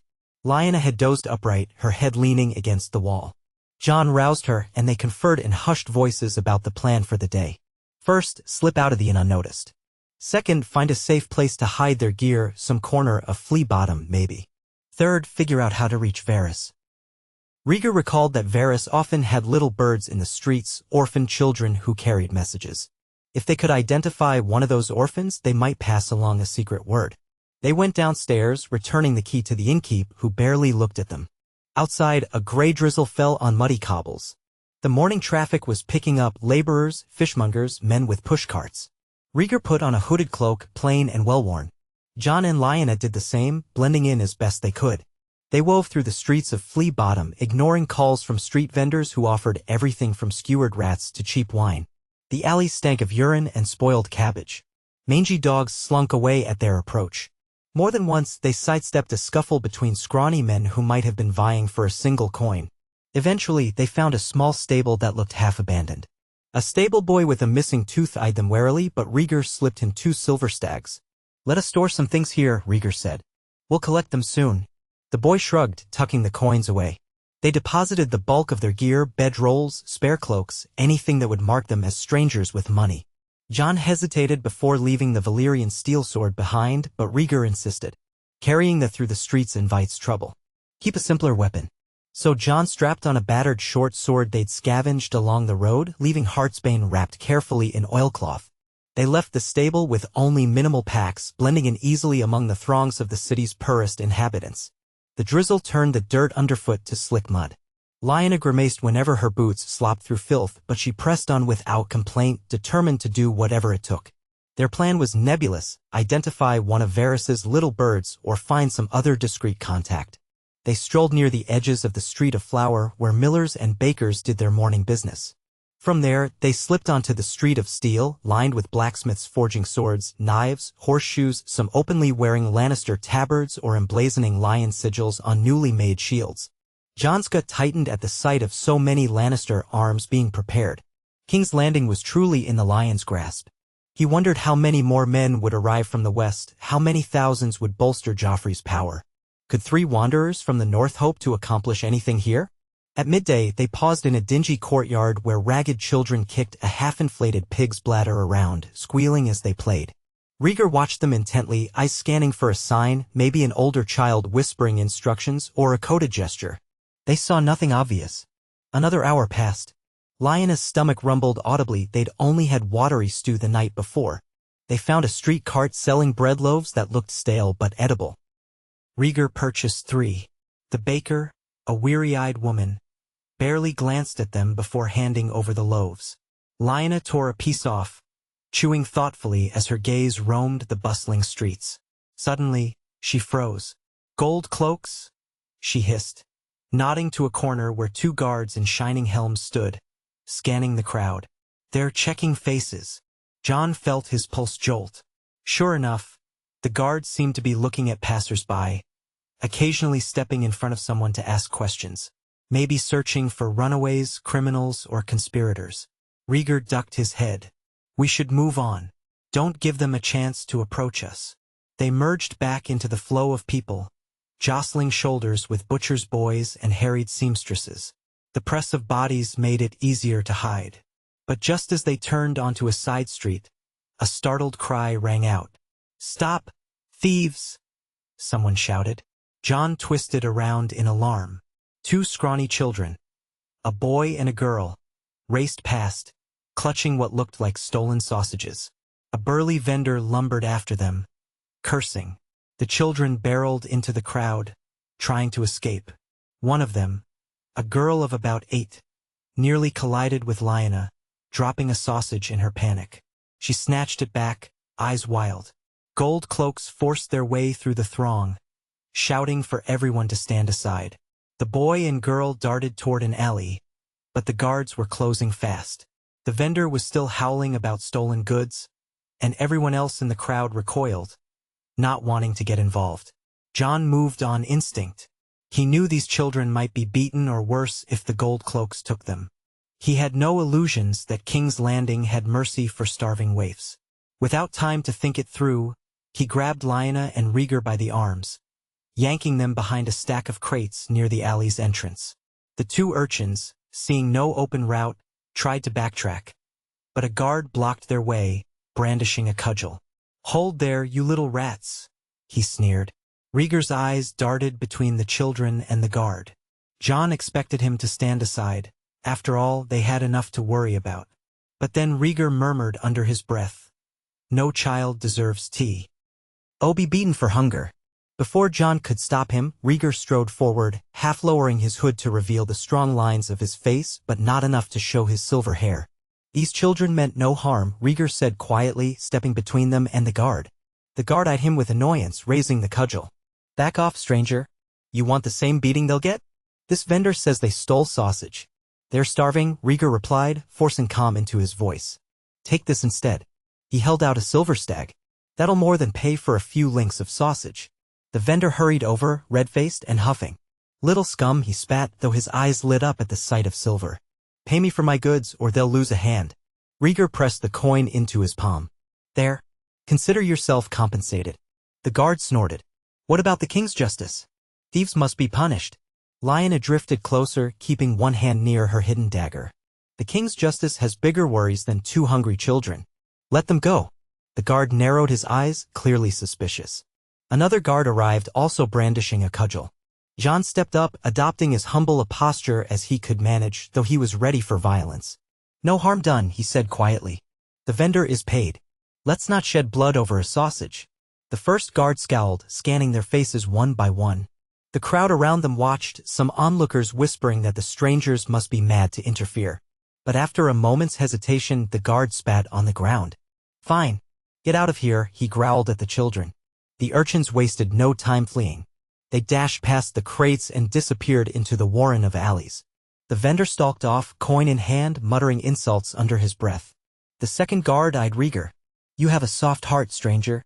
Better watch yourself in King's Landing. Not everyone takes kindly to folk who meddle in good order." Rhaegar dipped his head, feigning humility. "Understood." The guards strode away, pushing aside the crowd as they resumed their patrol. People began moving again, the little spectacle over. Lyanna exhaled, tension leaving her shoulders. "That was a risk," she said, voice low. Rhaegar nodded, eyes troubled. "I couldn't let them beat those children. That's not a realm worth saving if we turn away from every cruelty." Jon felt a glimmer of pride that his father, once a prince, still cared enough to stand up for 2 unknown waifs. But every moment they lingered in the open was another chance for discovery. "We should move," he said. "Now. Before the guard decides to question us further." They continued down the alley, weaving among rubbish piles. After rounding a corner, Jon nearly stumbled over something soft in the narrow lane. He glanced down. The 2 children were there, crouched behind a broken crate, panting. The boy glared at Jon as though ready to bite if threatened, but the girl's eyes lit with recognition when she saw Rhaegar and Lyanna approach. You helped us," she whispered. She clutched the stolen sausage with trembling fingers as though expecting it to vanish at any moment. Lyanna knelt beside her. "You're safe now. The guards won't chase you." Her voice softened. "Are you part of Varys's little birds?" The children exchanged a quick look, alarm flaring in their eyes. "Why you ask that?" the boy demanded, inching backward. Rhaegar gently raised a hand. "We're not enemies. We need a favor from Varys." They watched the children's faces carefully. Fear warred with curiosity. After a tense moment, the boy jerked his chin. We carry messages sometimes. He pays in coins or coppers so we can eat." The girl bit her lip, looking up at Rhaegar. "But we can't lead you to him. We're not supposed to. He'll have our hides." Lyanna pressed a copper into the girl's palm. "We don't want to cause you trouble. Just give him a message or a sign. We want to see him. The matter is urgent." The boy stared at the copper, then at the sausage, then at Rhaegar and Lyanna. His posture was guarded, but something about these 3 strangers who had stepped between him and a guard stirred a flicker of trust. "What do we tell him?" Rhaegar considered. "Tell him. The dragon and the wolf still sing. They come seeking an old friend. If Varys is who he claims to be, he'll know what it means." The girl frowned in confusion, but the boy gave a curt nod. "We'll try. If he sends word, how do we find you?" Lyanna quickly considered. "There's a bathhouse at the southwestern edge of Flea Bottom, near the old well, with a painted door. We'll wait in the alley behind it at sunset for the next 3 days. If no word comes, we'll find another way." The boy glanced at his sister, then back at the strangers. He seemed to weigh his odds. "All right," he murmured. Then he grabbed the girl's hand, and together they slunk away deeper into the twisting alleys. Jon let out a silent breath once they were gone. That could be for nothing. They might steal our coin and never do a thing. Possibly, Rhaegar agreed. But Varys's orphans can be resourceful, and I suspect they'll remember who saved them from a beating. Lyanna stood, brushing dust from her cloak. In the meantime, we lie low. If Varys decides to respond, we'll meet him. If not. She didn't finish. They all knew that if Varys refused them or betrayed them, they would have to attempt a more desperate plan, perhaps sneaking into the Red Keep by night or bribing a guard. And that plan carried near certain danger. They spent the rest of the day hovering around the fringes of Flea Bottom, buying only enough food to keep from going hungry, carefully avoiding any place that seemed too crowded. Twice, they noticed gold cloaks searching through the warren of streets, stopping people at random. Tension hung in the air, thick as smoke. Rumors abounded that the king was set to hold an execution soon. A rumor that made Lyanna's hands shake whenever she heard it. If that meant Ned, they had even less time. At sunset, they slipped behind the indicated bathhouse. The building was shabby, though a faint cloud of steam rose from a vent near its roof. The alley stank, heaped with refuse, but at least it was secluded. They waited, leaning against the damp wall. Minutes ticked by. A rat scurried past Jon's foot. Finally, they heard a soft cough. The boy from before emerged from the shadows. His sister was nowhere in sight. He glanced around nervously. He says, "He'll meet you. Tonight. In the cellar of the old candlemaker's shop near the Street of Silk." Know it? Lyanna exchanged a look with Rhaegar. Neither was intimately familiar with every corner of the city, but Rhaegar had lived here once, decades ago. "The Street of Silk," he said. "I recall it. There was a candlemaker's shop at the south end, near Chataya's establishment." His mouth tightened slightly. "We'll find it. Midnight," the boy added. "The door'll be open, but only you three, no others. And come quiet." Rhaegar slid him another copper. "You did well. Go on. Be safe." The boy's eyes shone with relief. He clutched the coin and slipped away once more. Jon's heart thudded with renewed urgency. A meeting. Varys had agreed, or at least someone claiming to be Varys. Could it be a trap? Quite possibly. Yet it was the best lead they had. They lingered in the alley until the boy vanished, then quickly wove their way toward the Street of Silk. Darkness fell fully now, lamplight and torches illuminating the main avenues. The Street of Silk itself was notorious for pleasure houses, where men and women, some wealthy, some less so, came to indulge. They passed establishments with bright lanterns, painted doors, and perfumed air wafting from within. A swirl of raucous laughter drifted from a second-story balcony. Rhaegar led them south, recalling half-forgotten turns and landmarks. At length, they found a narrow structure, its sign battered beyond recognition, but the remains of a candlestick symbol faintly visible. The windows were shuttered, the door locked, but around back, there was a smaller door, and as they approached, it creaked open just an inch. A candle's glow flickered within. They exchanged wary looks. Lyanna drew her dagger. Jon rested his hand on the hilt of his short sword. Rhaegar took a calming breath and stepped inside first, quietly. A flight of stairs led downward into a cramped cellar. Damp stone walls glistened with slime. The faint odor of old tallow lingered. A single lantern hung from a hook, casting weak light. In the corner stood a figure draped in voluminous robes of rich fabric, head shaved bald, face arranged in a polite smile that did not quite reach his eyes. "Ah," he said softly, "the visitors from the north." Jon recognized him from descriptions. Varys, the spider, master of whisperers. He seemed unchanged from the rumors, soft hands, a smooth voice, ever-watchful eyes that seemed to see everything at once. Rhaegar lifted his hood back. Lyanna followed suit, letting the candlelight fall upon her features. Jon stood a step behind, ready to fight if needed, though he suspected Varys would not risk a direct confrontation. Varys's expression flickered. "Oh my," he said, letting out a soft breath. "Prince Rhaegar Targaryen, if my eyes do not deceive me. And Lady Lyanna Stark. The realm believed you both dead. How unexpected."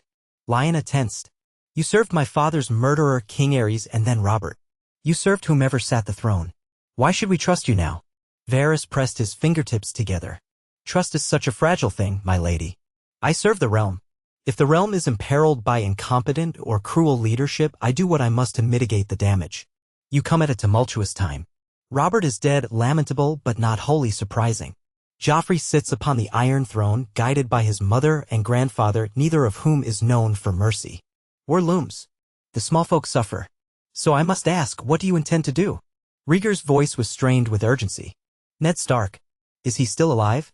Varys nodded slowly. He languishes in the dungeons of the Red Keep, along with his daughter Sansa, who is treated more as a hostage in a gilded cage than an inmate. The Boy King is mercurial.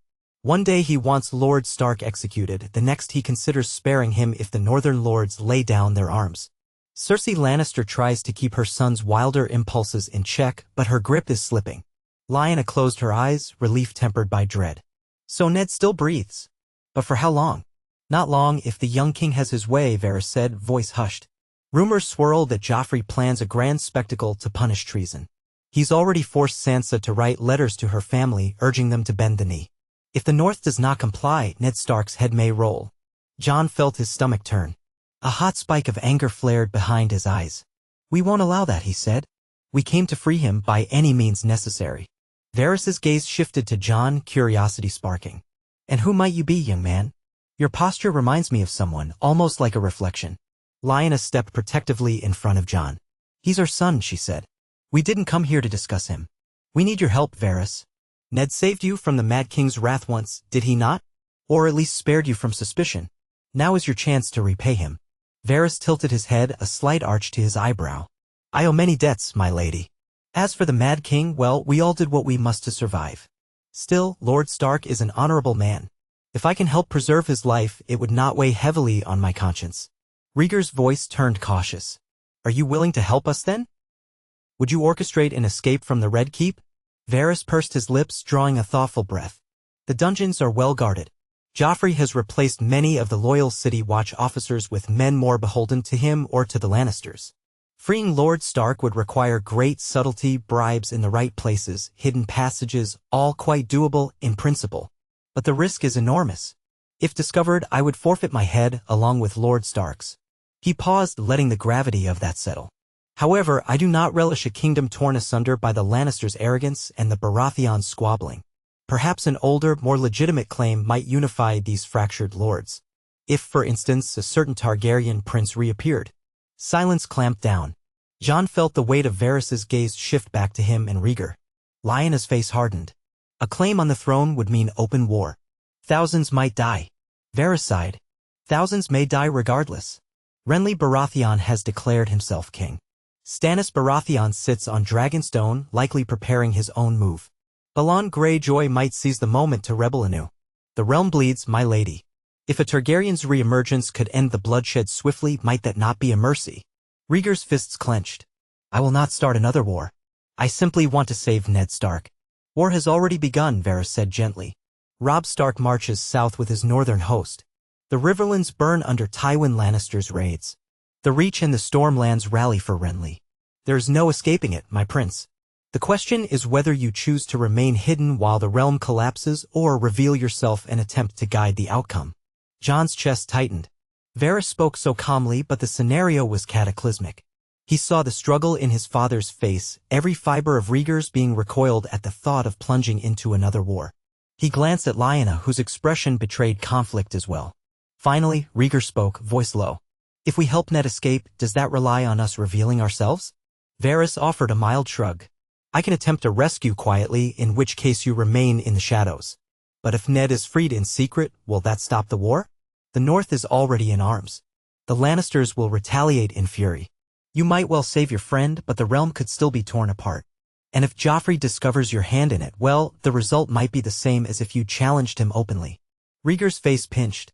You suggest we must proclaim ourselves, demand Ned's release, and rally those who oppose the Lannisters behind us. Varys inclined his head. That is one option. With a Targaryen name and the backing of a Stark, you might forge alliances none of the other claimants can match. Dorne, for one, has old ties to your family, my prince. And if you've truly lived with Lyanna Stark all these years, a marriage uniting Targaryen and Stark lines might hold powerful sway. Lyanna's jaw tightened at the mention of Dorne, remembering how Elia Martell and her children died. That was a deep, ancient wound. Dorne might blame Rhaegar for what happened to Elia, she pointed out. True, Varys murmured. But Dorne also despises the Lannisters for that atrocity. They might set aside old grievances to see justice done. Rhaegar breathed in as though trying to steel himself. All of this is speculation. Let's address the immediate question, can you free Ned without guaranteeing we spark a bigger conflagration? Varys's expression was sympathetic. I can try. But success is far from certain, and if the Lannisters catch wind of it, Ned will die quickly. We must be cunning. If you want me to attempt a stealthy rescue, I need time, gold, and a willingness to kill certain guards if necessary. Lyanna closed her eyes. I cannot stand by and let Ned be executed while we debate the best approach. We have to try. However you plan it, do it. If it succeeds, Ned can call the northern host back or at least negotiate. That might limit the bloodshed. She looked at Rhaegar. If it fails, then we do whatever it takes, no matter the consequences. Rhaegar swallowed hard. Very well. Varys, how much gold do you need? Varys named a sum that made Jon's eyes widen, an amount far beyond what they carried. But Rhaegar had foreseen this. He nodded grimly. I have a small cache hidden in the city from before the war if it still exists. We'll retrieve it. We can also sell the last valuables we possess if need be. Varys regarded them thoughtfully.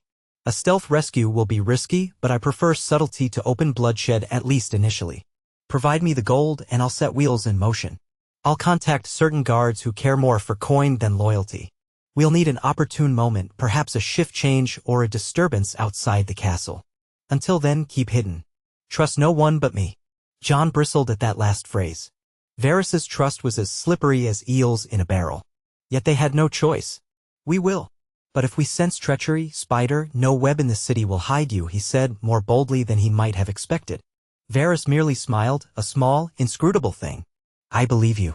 They made arrangements to meet again in 2 days to deliver the funds and finalize the plan. Varys gave them a password that would grant them entry to the cellar again and cautioned them to avoid the same route twice. Then he inclined his head in a strangely courtly gesture. I hope we can save Lord Stark before the Boy King does something rash. May the gods protect us all. With that, the meeting concluded.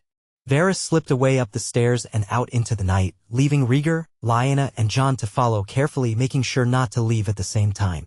Once outside, they hovered in the gloom of an alley, hearts pounding. This was it, a plan was forming, but the risk was monumental. They left the candlemaker's shop behind, winding back through King's Landing's filth. Their new objective was to find Rhaegar's old cache of gold.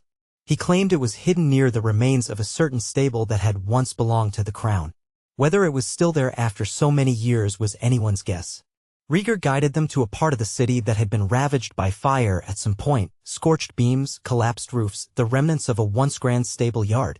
Most of the site was now a dumping ground for rubble and refuse. The reek of char and decay still lingered in the air. Lyanna surveyed the mess with a frown. Are we sure this is the place? Rhaegar nodded, carefully picking his way over fallen timbers. Jon followed, hand on his sword. The place seemed deserted, though a pair of half-wild dogs slinked among the debris, watching warily. Rhaegar stopped near what looked like a pile of blackened bricks, half covered in vines and trash. He knelt, pushing aside debris. There should be a loose stone. He paused, feeling around. Here. Jon helped clear away rubble, heart-thudding with apprehension. If the gold was gone, they'd have to find another way to raise funds for Varys's bribes. That might mean theft or more dangerous measures. But after a few tense minutes, Rhaegar's eyes lit up. Underneath a large, char-stained block, a corner of iron peeked out. Together, they hauled it free. It was a small iron box, dented and scarred by fire. The lock seemed fused by the heat, but Rhaegar took a loose stone and hammered until the metal cracked. Inside lay cloth-wrapped shapes. Rhaegar unwrapped them carefully, revealing lumps of gold coins, some minted with the visage of King Aerys, others older. The total wasn't enormous, nothing like a Lannister fortune, but it might suffice for bribery and a small infiltration. Lyanna let out a breath of relief. At least that part went in our favor. They concealed the coins in several pouches, distributing the weight among themselves so as not to draw attention. Rhaegar replaced the box, piling debris over it to hide any sign it had been disturbed. Then they retreated quickly before anyone noticed. Over the next 2 days, they rarely emerged from Flea Bottom. They paid for a slightly better room in a different inn, wanting to avoid staying in the same place too long. They changed cloaks, used back alleys, and kept their heads down whenever gold cloaks passed by.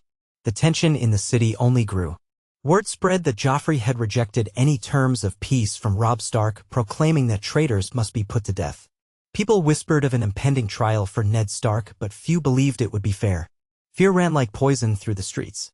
On the appointed night, they met Varys again in the candlemaker's cellar, delivering the gold. The spider accepted it with a small bow, then outlined his plan. Tomorrow night, when most of the castle's staff are abed, a certain guard will unlock a postern gate. Another guard will be bribed to look the other way near the dungeons. I've arranged for a secret passage to be left open. We'll need a distraction to keep the rest of the watch from noticing. He smiled thinly. Fortune smiles on us in one regard. Joffrey will host a small feast tomorrow for some visiting lords. They'll be drunk, the kitchen's busy, the hall bustling. With luck, no one will pay attention to a handful of footsteps near the dungeons. Lyanna's voice quivered with urgency. And Ned, how will he escape unnoticed? I have a plan for that as well, Varys said. A cart laden with refuse will leave by a lesser gate after midnight. If all goes well, Lord Stark will be hidden within. My men will see him to safety, and from there, I trust you have a place to take him. We'll gather him ourselves, Rhaegar said firmly. We won't risk him being separated from us. Varys inclined his head, showing no surprise. As you wish. The risk, of course, grows. More faces to be noticed, more chance of a slip. But if your hearts demand it, so be it. Jon exhaled, the tension nearly unbearable. Tell us our roles, step by step, so we don't blunder. They spent the next hour in hushed discussion, mapping out which corridor to take, which staircase to avoid, how to dress to blend in with the Red Keep servants. Varys produced a set of rough garments that smelled of cabbage and old soap. Castle laundresses, he explained with a hint of amusement. No one looks twice at them, especially at night. Jon eyed the shapeless tunic and smock, swallowing his pride. If wearing this meant saving his uncle, so be it. He noticed how Rhaegar's lips thinned at the thought of creeping through the palace he was born to rule, disguised as a servant. But Rhaegar said nothing. Pride was a small price to pay for Ned's life. When all was set, Varys laid a hand on a small door. You'll enter through the dungeons? Are you certain you want to do that yourselves? I can have my contacts carry him out. The fewer people directly involved, the better the odds. Lyanna's voice trembled with barely contained rage. No. I need to see Ned. Make sure he's alive. I can't leave him to chance. Varys gave a measured nod. Then so be it. I'll distract the relevant watchers, but I can only do so much. If you're discovered, the plan collapses. Pray the gods are kind. They parted once more, each step away from that cellar, filling Jon with dread and excitement in equal measure. If tomorrow night's plan succeeded, Ned would be free. If it failed, they might all die in the bowels of the Red Keep. The night before the mission, they rented a tiny attic room above a disreputable wine sink, spending their last handful of coppers for the space. They said little, each lost in thoughts of what might come. Lyanna sharpened her dagger. Rhaegar stared out the grimy window at the silhouette of the Red Keep on the horizon, memories dancing in his eyes. Jon tried to sleep, but nightmares gnawed at him, visions of dungeons, of heads on spikes, of golden lions roaring. At dawn, a commotion in the street woke them. Someone shouted about northern forces capturing a Lannister scout. People whispered of the war intensifying, of Robb Stark rumored to be unstoppable after winning a battle at the Whispering Wood. Some folks cheered, hoping the Lannisters might be humbled. Others muttered that the Boy King would respond with fury. It all added to the building tension. They spent the day lying low, each hour crawling. Near sunset, they made their final preparations. They disguised themselves in the coarse linen garments of castle laundresses. Rhaegar tore the bottom of one to better fit his taller frame, and they smeared their hands and faces with soot to dull their features. They carried a basket of dirty linens between them as if it were part of their job. Walking through the twilight streets, they felt naked without their usual arms. Lyanna concealed her dagger inside the folds of cloth in the basket. Jon carried a smaller blade hidden at his belt. Rhaegar had only a thin stiletto strapped to his calf. They had to rely on stealth, not steel. Varys's directions led them to a lesser postern gate on the southeast side of the Red Keep's massive walls, near the black cells. A single guard stood there, a man with a sallow complexion. He cast a furtive glance around, then stepped aside, allowing them in. The gate creaked open onto a narrow staircase that descended into the bowels of the castle. Their hearts pounded like thunder. Jon led the way, basket cradled in his arms, the battered linen shrouding the hidden blade. The staircase was lit by torches spaced every 10 yards or so, throwing dancing shadows across the damp stone. The air was chill, smelling of mildew and rancid straw. Somewhere in the distance, a rat squeaked. They followed the route meticulously, down one corridor, turn left at the next intersection, past 2 doors, turn right at the T-junction. They encountered no one, as Varys had promised the guard rotations would be minimal here. At last, they reached a heavier door reinforced with iron. A single guard stood outside it, leaning against the wall, arms folded. He was an older man, bored expression on his face. Rhaegar slowed and Lyanna approached, bowing her head. Laundry, she muttered in a scratchy accent. Got some new linens for the prisoners' cells. The guard sniffed. At this hour? Lyanna shrugged, trying to appear cowed. Got orders from above. Said to do it tonight or lose me job. The guard narrowed his eyes, glancing at her suspiciously. But Varys's bribe must have done its work, for after a tense pause, he sighed. Fine. In and out quick. He unlocked the door with a key from his belt, stepping aside. They slipped through. The corridor beyond was dimmer, the torches spaced further apart. Far off, Jon could hear the faint drip of water, the rustle of straw, perhaps even the labored breathing of a prisoner. This was the final approach to Ned's cell if Varys's directions were right. They moved forward, barely daring to breathe. Sure enough, after a few turns, they arrived at a row of cells with iron bars. Most were empty, their occupants likely deemed unimportant or already executed. One cell near the end flickered with the light of a single torch bracketed to the wall outside it. Rhaegar approached, pressing his face to the bars. Inside, a figure lay slumped on a pallet of dirty straw, his hair and beard grown long and matted, wearing a torn and filthy tunic. At first, Jon wasn't sure it was Ned. This man looked so broken, so gaunt. But then he stirred, glancing up with a startled, bleary look. Lyanna stifled a gasp. Her brother, the Honorable Lord Stark, reduced to this. She fumbled for the ring of keys the guard had given them at the door. Rhaegar called softly, Ned. Ned, can you hear me? Ned blinked, struggling to focus. Then recognition sparked in his eyes. He pushed himself upright, ignoring the pain that flashed across his face. 7 hells, he rasped. You came. Lyanna found the right key and unlocked the cell door with trembling hands. She rushed in, dropping to her knees beside him. Ned, oh gods. Tears streaked her cheeks. We're here to get you out. He inhaled shakily, hardly believing what he saw. Lyanna. Rhaegar. Jon. You shouldn't have. Joffrey, he coughed, throat dry. Lyanna helped him to his feet, supporting him as he swayed. He seemed too weak to stand on his own. Jon's pulse hammered. We have to move, Uncle. Now, before the guard's suspicion grows. Ned nodded, though his eyes flicked with worry. What about Sansa? Rhaegar grimaced. She's held in the upper towers, surrounded by watchers loyal to the queen. Varys couldn't arrange both escapes at once without risking immediate alarm. He promised to do what he can to keep her safe until we get you out. Once you're away, we can negotiate for her release. Ned's face twisted with pained guilt. Leaving my daughter behind. Lyanna gripped his hand. We'll come back for her, Ned. I promise. But we must go now. He allowed them to lead him out of the cell. The corridor felt longer on the return, each footstep echoing ominously. Jon kept glancing behind them, expecting a patrol to come rushing at any moment. But they reached the door unchallenged. The bribed guard nodded curtly, letting them pass. Rhaegar mumbled something about hurrying to the next cell. The guard just grunted. They continued, climbing the stairs toward freedom. Sweat beaded on Jon's brow despite the chill. Ned leaned heavily on Lyanna, hobbling along, wincing with each step. At the top of the stairs, they found the postern gate. The sallow guard from before was gone, replaced by another man, younger, lean-faced. He eyed them with surprise. What's this? He demanded. You're not. Before he could finish, Lyanna whipped out her hidden dagger and pressed it to his throat, quick as a striking viper. Open the gate, she hissed. Or your life's forfeit. Fear flared in his eyes. I don't. Rhaegar stepped forward, voice low and fierce. We have no quarrel with you if you do as told. But cross us and you die.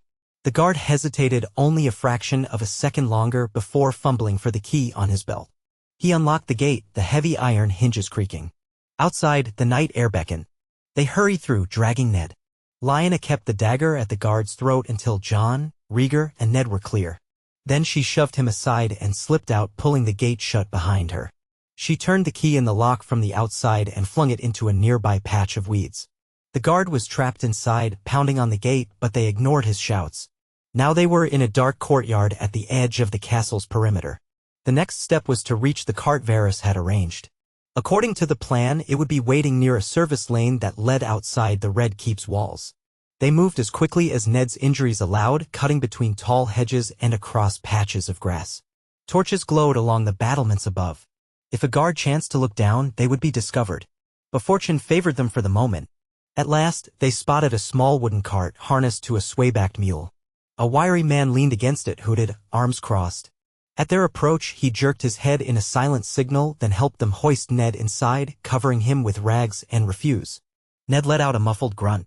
Lyanna offered a hushed apology, tears in her voice, but they had no time for gentleness. Rhaegar, Lyanna, and Jon hid behind the cart's sides, hunching low. The wiry man clicked his tongue, urging the mule into motion. The cart lurched along a narrow lane, approaching a small gate that was usually used for removing waste. Jon smelled the rancid stench of rotting scraps mixed with the straw that concealed Ned. He fought the urge to gag. They arrived at the gate. 2 gold cloaks stood watch, though they looked half asleep. The wiry man called out, "Knights Hall, lords. Need to get this filth out before it stinks up the yard." One guard wrinkled his nose. "Ugh, that's foul. Go on then." Jon dared not move or breathe as the cart rolled through. A moment later, they were outside the Red Keep's walls on a sloping lane that led toward the city's outer streets. Relief flooded him. They had done it, or nearly. They still had to exit the city entirely, or at least find a safe haven in Flea Bottom until Ned could recover. The wiry man took them to a side street near the harbor where Varys waited in the shadows. The spider stepped forward, peering into the cart. "Lord Stark," he said softly. "Alive, I see. Good." Ned coughed, wincing as he tried to sit up. "You have my gratitude. For now."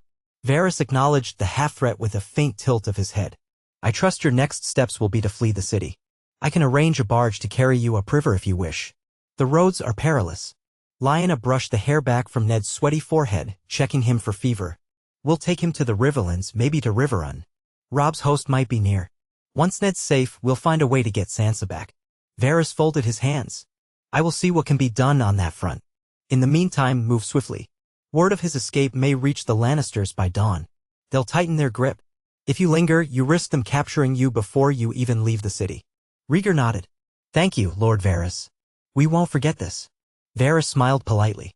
"Merely a servant of the realm, my prince. May we meet again under less fraught circumstances." With that, he melted into the night, the wiry man going with him. Rhaegar and Lyanna helped Ned off the cart.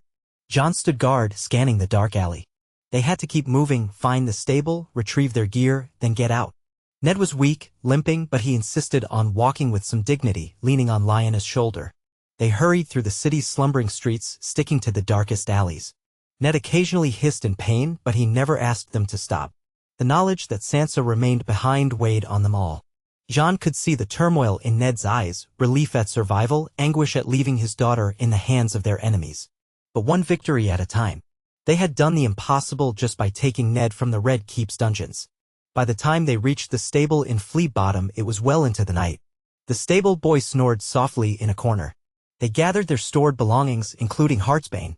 Jon strapped the Valyrian steel sword over his shoulder, feeling a renewed sense of resolve. Lyanna found some bandages for Ned's wounds, though all they could do for now was wrap them and hope to find better care soon. Leaving King's Landing on foot would be too slow, and mounting a horse in the main gates was not an option. They had no horses, and even if they tried to buy some, the stable boy had nothing but scrawny nags, and the gates would be heavily guarded by the gold cloaks come morning. Instead, they made for the harbor again. With luck, Varys had arranged a barge or a fishing boat that might carry them upriver under cover of darkness, away from the prying eyes of the gatehouse. They arrived at the docks. The stench of fish guts and salt water was pungent even at night. Rhaegar searched for the boat Varys had described, an old battered barge with a patched sail. It took time to pick through the forest of masts, many of them belonging to local fishermen or small merchant cogs. At last, they found the barge. A solitary figure in a cloak stood on the deck. When they approached, the figure beckoned. Lyanna helped Ned climb aboard, and Rhaegar turned to pay the boatman, another of Varys's many agents. The man shoved off immediately, pushing them into the channel where the waters of the Blackwater Bay met the shallower currents leading inland. Jon watched King's Landing recede, the lights of the city flickering like distant fireflies. The Red Keep's outline was a black silhouette against the faint glow of the sky. They had escaped. Ned Stark was free. But the war beyond these waters was only beginning to swell. The boat glided upriver, the sail flapping weakly in the night breeze. Ned huddled near the bow, staring into the dark. Lyanna hovered at his side, whispering soft reassurances. Rhaegar stood with Jon at the stern, gazing back at the city, lost in thought. Jon finally spoke, voice scarcely above a murmur. "Father, will we reveal ourselves now? Varys says it might unify the realm." Rhaegar closed his eyes, as though the weight of the question pressed on him like a millstone. "I don't know, Jon. We saved Ned. That was our first goal. But the realm is a tinderbox. If I appear openly as Rhaegar Targaryen, half the lords might rally and half might seek my head. I don't want more bloodshed. But bloodshed is coming anyway, Jon said softly. You see it in every corner of the land. Maybe it takes a stronger claim to stop the worst of it. If we unite the Starks and Targaryens and maybe Dorne, the Tyrells, we could force peace. Rhaegar looked at him, 1,000 regrets in his eyes. You have a good heart, my son. I tried once to bring about change and the realm burned. I don't want to fail again. But perhaps the moment has come when we can no longer stand aside. He reached out, gripping Jon's shoulder. We will see what Ned says when he recovers. Then we decide. They said nothing more, letting the hush of night and the gentle lap of water fill the silence. A gull cried overhead, wings silhouetted against the pale moon. The barge drifted slowly, carrying them north into the unknown. Ned was free, but Sansa remained captive, and the War of the Five Kings, perhaps soon to be 6, if Rhaegar or Jon made a claim, raged on. The realm was in chaos, and the road ahead offered no simple solutions. Yet in Jon's chest, a new hope flickered.